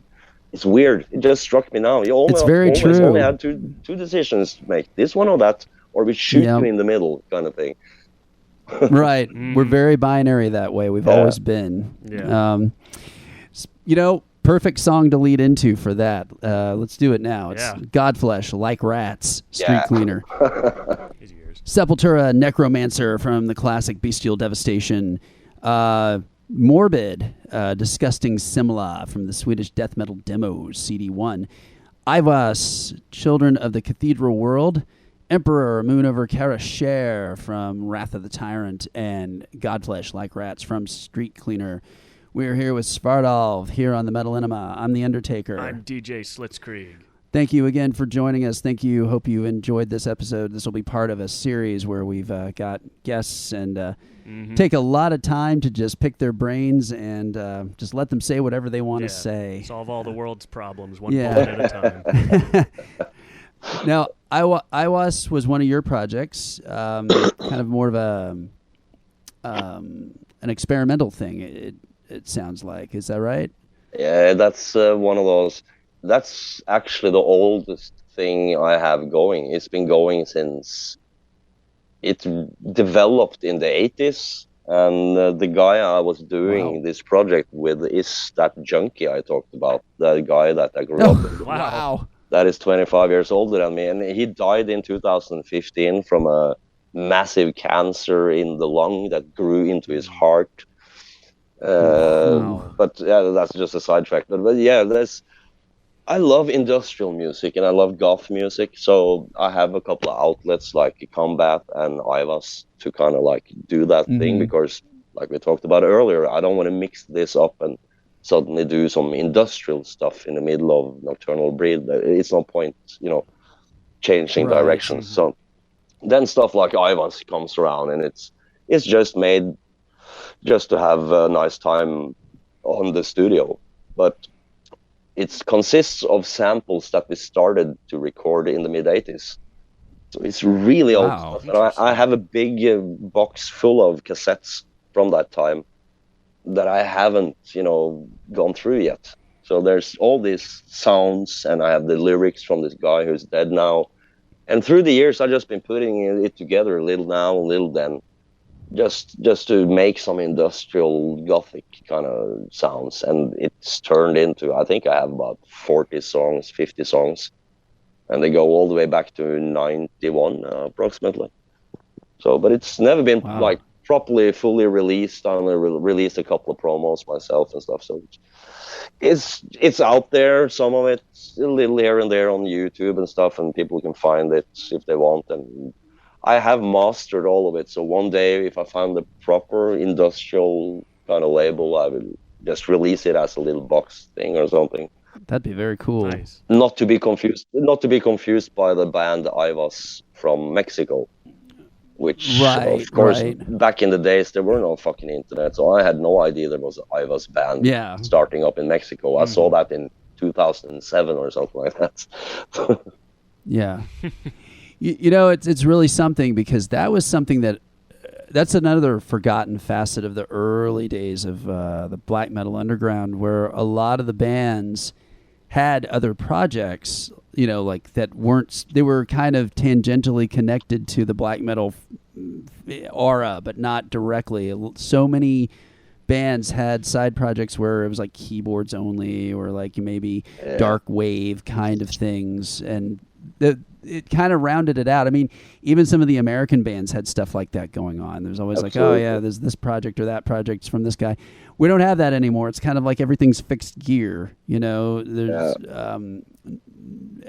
I mean, I guess it's okay if you don't have anything else to say other than your main band. That's really all right. Don't try to say it if you don't mean it. Yeah, but, absolutely. It was such a, I mean, things like Mortiz back then, you know, like with his dungeon synth, I mean, that was so unorthodox, and it created its own really, genre, you know, from more or less from out of him. And Cold Meat Industry, you know, created that whole dungeon synth thing. Yeah. And then you had bands like Summoning, which, you know, was basically a side project of Abigor. I mean, a lot of stuff like that I don't think would be as likely to happen now.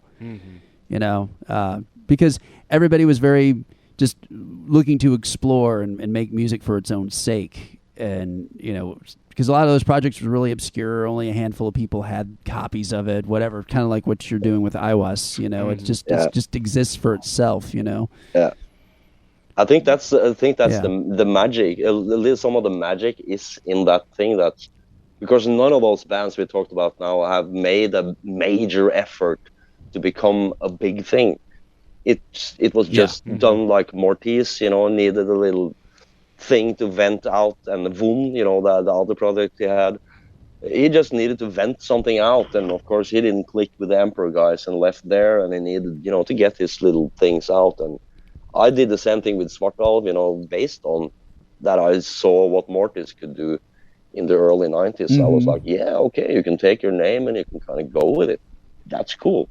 And you have to remember too that the whole, especially back in the days, the whole black metal scene was so full of self-confidence. You know, it was just, you were so full of it. It was like, yeah, I'm going to do this. I'm fucking going to do that. You know, you have the Wundgraven album from Satyr, for example. It's just one of those, I can do it.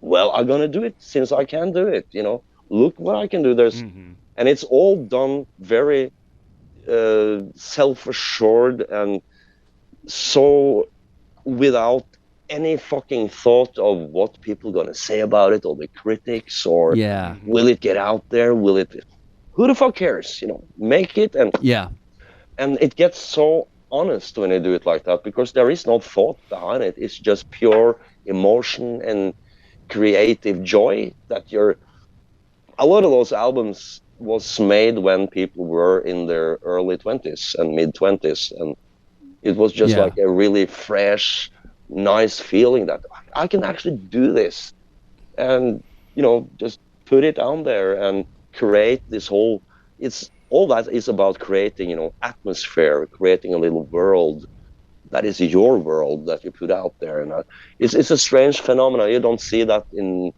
you know, soul music or pop music and stuff like that. People kind of just branch out. And like me, I branched out, like, I don't know, I've probably had 10 projects during my life, or that I still do. And I don't feel like, you know, I had people who said like, yeah, what's the point of having all those bands, you know, just mass producing? And it's like, no, I'm not mass producing, but I'm recording material when I have that certain mood and feeling and thing inside of me. So I record a couple of songs for, sometimes I don't even think about what I'm going to record. I just record something, and maybe I go back to the studio the day after, and it's like, well, that sounds like a Svartalv solo project song. I put it in that folder. And then I just forget about it. Maybe some of those things I forgot about for 15 years. Then I take it out again. It's like, wow, that was pretty cool. So I just keep, you know, collecting the stuff I record. And eventually one day it will be released, but I'm not kind of pushing it. So as we speak now, I have at least 10 albums from the early days that have never been released. That is just, it just needs a week attention and get it properly mixed and mastered. Yeah. So it's still there. So I have albums from the 90s that is just hanging out in my drawer. Wow. We're going to go ahead and play one more block of songs, and then we'll say our goodbyes here. Just more from the Svartalv playlist. It's Tiamat on Golden Wings from the Astral Sleep. Beherit, sadomatic rites from Drawing Down the Moon. Destruction, the ritual from Infernal Overkill. Coroner, reborn through hell from R.I.P. Immortal, a perfect vision of the rising from Diabolical Full Moon Mysticism. And Tiamat on Golden Wings from the Astral Sleep. Right here on Metalenema. You can listen to us at metalenema.com or wherever you get your podcasts. Thank you so much for supporting. And this will be the conclusion of our fantastic show with Svartalv. Thank you again for being here. We had a great time. What's next in the immediacy? We've talked about the upcoming Nocturnal Breed that you're finishing up. Are you going to be making live appearances? Do you have any agenda with that right now? Actually not. Some people will probably be a little disappointed because Nocturnal Breed has always been doing that live thing. We haven't done a lot of tours and a lot of live things, but the shows we do normally, people notice it. But right now we're down to 2 people in the band and one halfway in the band, but he only want to do recordings in his home studio. So the process has been pretty gnarly, and I actually said to myself in 2015 that I'm going to remove myself a bit from the whole scene and take care of myself a little bit. And I was talked into starting up or, making a new Nocturnal Breed album from our former label in Germany. And in some ways, from 2018, when I started kind of going again until now, it's been like a pretty disappointing journey. Just meeting, labels and business people who do not get the vision. Yes-sayers who turn out to not having understand shit of what you've been saying and planning for years with them. And to be honest, I've crashed with some band members as well. And that I must admit that some of that is because of me, because I've started to get a bit pissed off with the whole scene, with starting with the business side of it, and it kind of rains down, and I started to be irritated with people in the scene not giving it all, if you know what I mean. I'm not in this to party. I'm too old for this shit, so I'm in it only for the music and for the expression. And I can't work with people who's kind of losing that a bit. So even though I love people and they're great people, I had some really bad clinches with some people, and a couple of guys in Breed, we decided to go our separate ways, and it's been so much. So my plan forward is actually to stop a bit and I don't know, focus on myself, start working out a bit more, because I've just been stuck in front of a computer and in a studio for a couple of years, and just try to get out some of those old projects, some of the old albums, cleaning out my closet, to say it in an Eminem-ish way. Yeah. And just again, back to the grumpy old Dave Mustaine kind of guy. I think the whole scene kind of sucks. So I'm gonna take a step back and kind of hope things are kind of coming back a bit. But there's nothing inside me that wants me to go out and tour and really kind of raise the hammer. So for the new Nocturnal Breed album, that's all about the music. People can focus on the music, and for that touring thing, I don't know, something has to change. The whole feeling has to change, and we have to stop having festivals like Hellfest who had, 300 bands. I don't know, it just... Yeah. It's a clusterfuck that I understand what the business people are thinking, and I can understand some of the fans who think it's amazing to see all their favorite bands in one swoop, but some of that uniqueness, and it was in the 80s when I went to see Iron Maiden it was fucking special. And I looked forward to it for half a year, and I thought about it for years after. That shit is gone. The magic it's gone.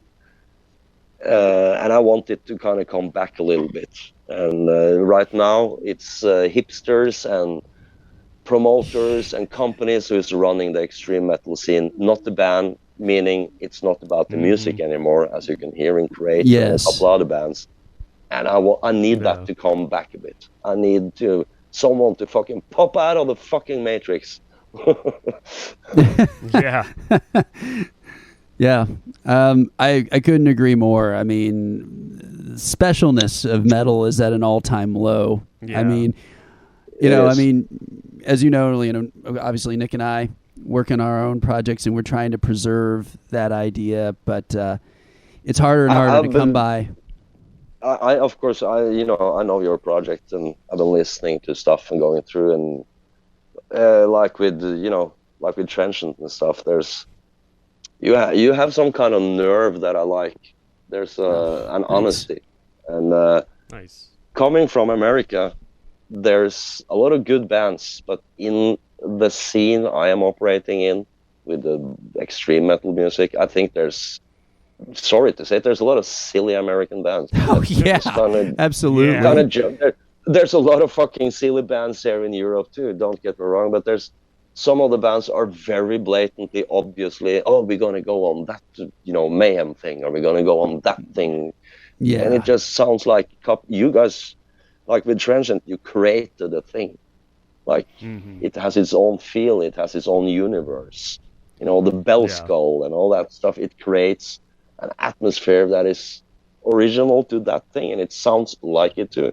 And it sounds like you really put some time into getting the feeling through, with the sound effects and all the little things, and it's well thought through in your world. It's not like, they'll listen to this and that band, and now they're going to create, version number 2 of that, So, yeah, I like, and there's other bands around that is really cool that I hear here and there, but from the States, there's too many bands who fall into that.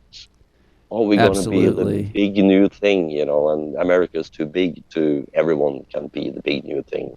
Yeah. Yeah. Well, thank you, by the way. You see that on the, like we talked about, it's a great stuff you have there. And like we talked about, like when major bands like 1349 go out and play in the States, it cringes inside me when I see the stages they have to play on. Yeah. And even when they go down to Mexico and you're playing the local fucking bar with your grandma sitting there, it's like, come on, I was seeing like Master, the old death metal band Master. Yeah, they did a tour in Mexico with some friends of mine, arranged it. And it was so cringeworthy, man. It was fucking horrible. It's 15 people crammed into a tiny little bar and no lights, no stage.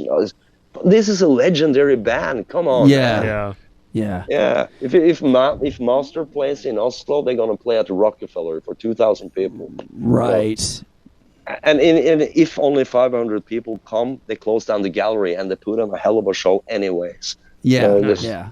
Give them a stage. Give them a fucking proper stage to present their stuff. Don't cram these old 50-year-old guys into a corner in Mexico and give them a tequila as payment. Is like so fucking disrespectful.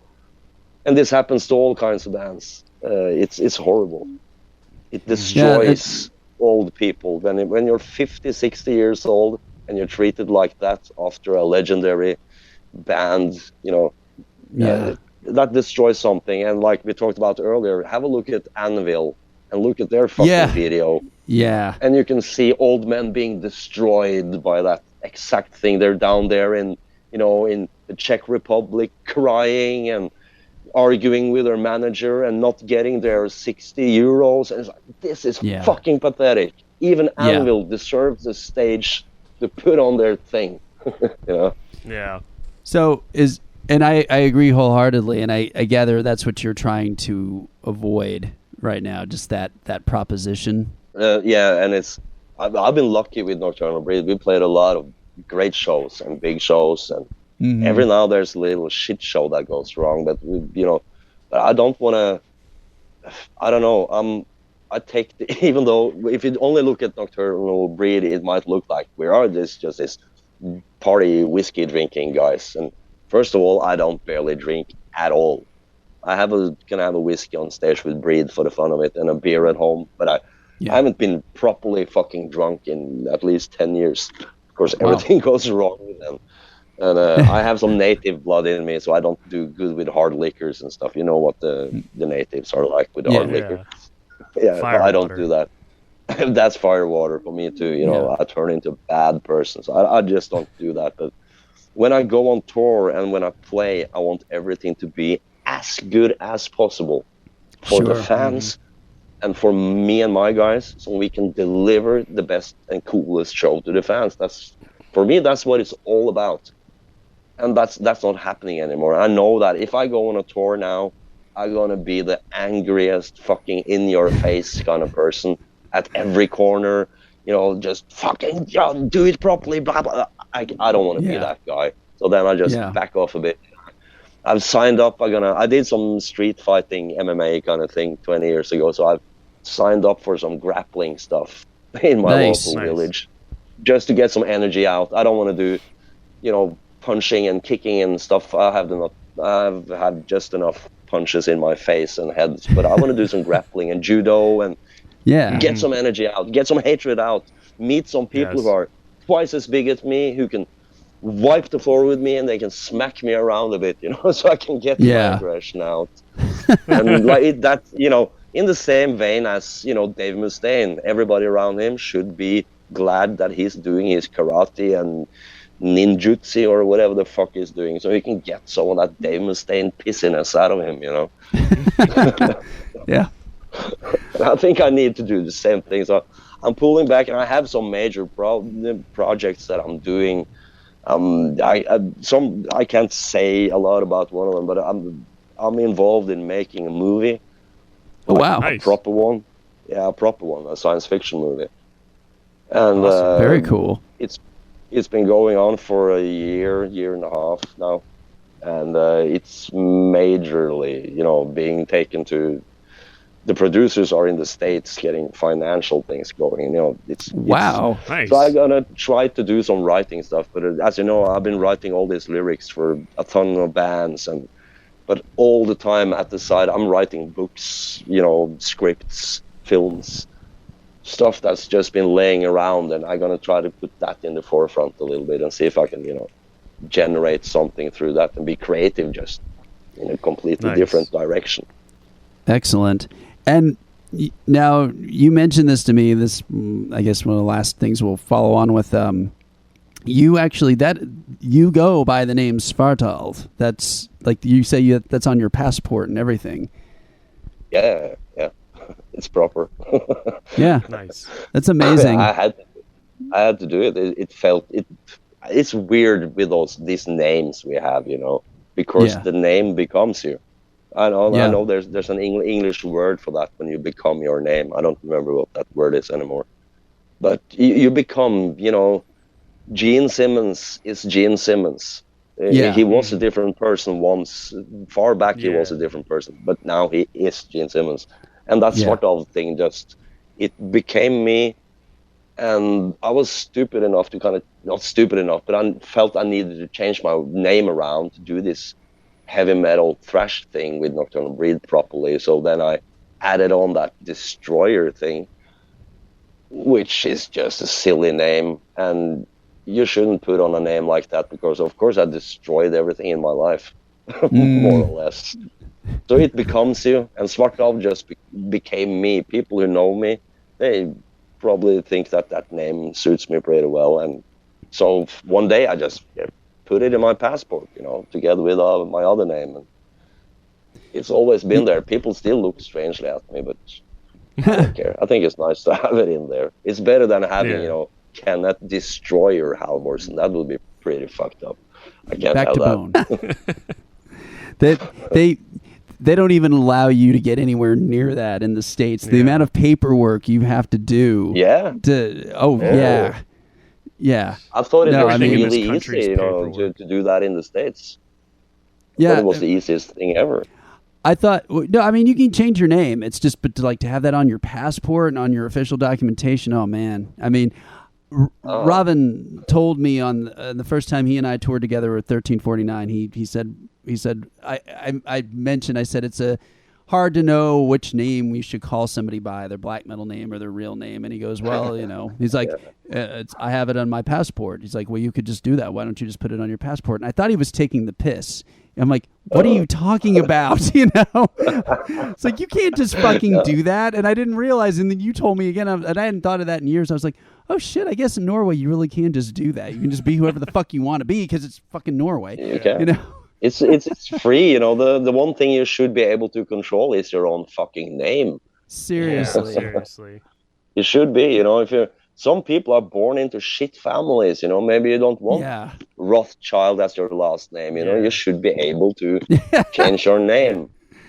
No, over here the other way around. You shouldn't be able to change your last name to Windsor or Tudor or some of those major family names. I can understand that, but your surname, that's up for grabs. No, over here it's like THX1138. You get that fucking stamped on your ear, right when you're born, and that's fucking it. I mean, I'm overstating that, but that's kind of our mentality, It is. Yeah. Yeah. It is not your body, your choice. And that's kind of weird because that's a very Chinese way of thinking, if you know what I mean. Yeah. Well, and it's just like, well, this is the American way. Is it really? Is it? Yeah. Was this the point? Yeah. Is this the freedom you talked about? That everyone is kind of just being machine handled out through the society? It's like, I'm not sure. I think it's drone culture. America and China have a lot of overlap now more than ever, and everybody's just a fucking cog in the machine, like you're saying. Yeah. So, how dare you to step out of line and try to count for something outside of what you've already been prescribed? And I mean, and again, there might be people listening to this here in the States going, "Oh God, you're really portraying that extremely. We're not living in a regime." It's like, I beg to differ. Yeah. It's like, you can do all that stuff, but boy, the social consequences are going to be fucking horrendous over here. You can see this, when you see celebrities stepping out of line. For example, Johnny Depp, Amber Heard court case. Yeah, the whole fucking planet crawling into their asshole. It's like, and Americans the most, are so interested in this witch hunt thing.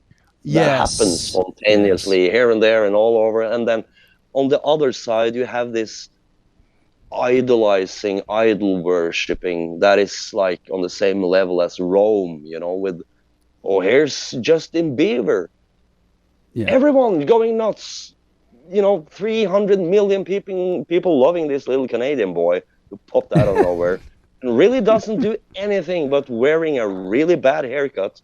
And let's, and then suddenly, no, we can't, this, and then it's that, and poor Britney Spears, with her shaved pussy and her shaved head and crazy father, and it's like, the whole society, in my eyes, is kind of begging for it because it's been kind of hyped up and pumped up, and both lucky and unluckily, you have the Hollywood system as well, who's a major cogwheel. That's the biggest cogwheel almost that you have next to oil and war, Yeah. And it's just making people, I haven't been in LA, but I hear when people walk down, that avenue or boulevard with all the stars and stuff, you have the stars on one side and you have like 10,000 homeless people on the other side. Oh, yeah. It's even worse than in video. Yeah. It's pretty bad. Yeah. And that kind of contradiction, that it's so black and white, that like we talked about earlier. It's like, I think it's Rome just 0.20, Yes, I wholeheartedly agree. Rome, but with nukes. Yeah. But with nukes, and the thing you don't want is Caligula to run the show, because then it's going to be ass rape and donkey fucking, and Can't wait for a horse to be Senate. Yeah. No. But of course, you have your own islands to do that. So yeah. Well, on that grim note, we were going to play one more song to send us off. It's from the Svartalv project. This is called Back to the Bone. Svartalv, thank you very much for being here. We're really honored to have you on the show. This is one of the best ones we've ever done. Yeah. So, yeah, thank you a lot to you guys too. This was a great conversation. Yeah, definitely. Unnaturally nice. You're really nice guys, and thanks. It was like having a beer and talking to some good old friends. So I really enjoyed it. Absolutely. Okay, here we go. The last track, Back to Bone.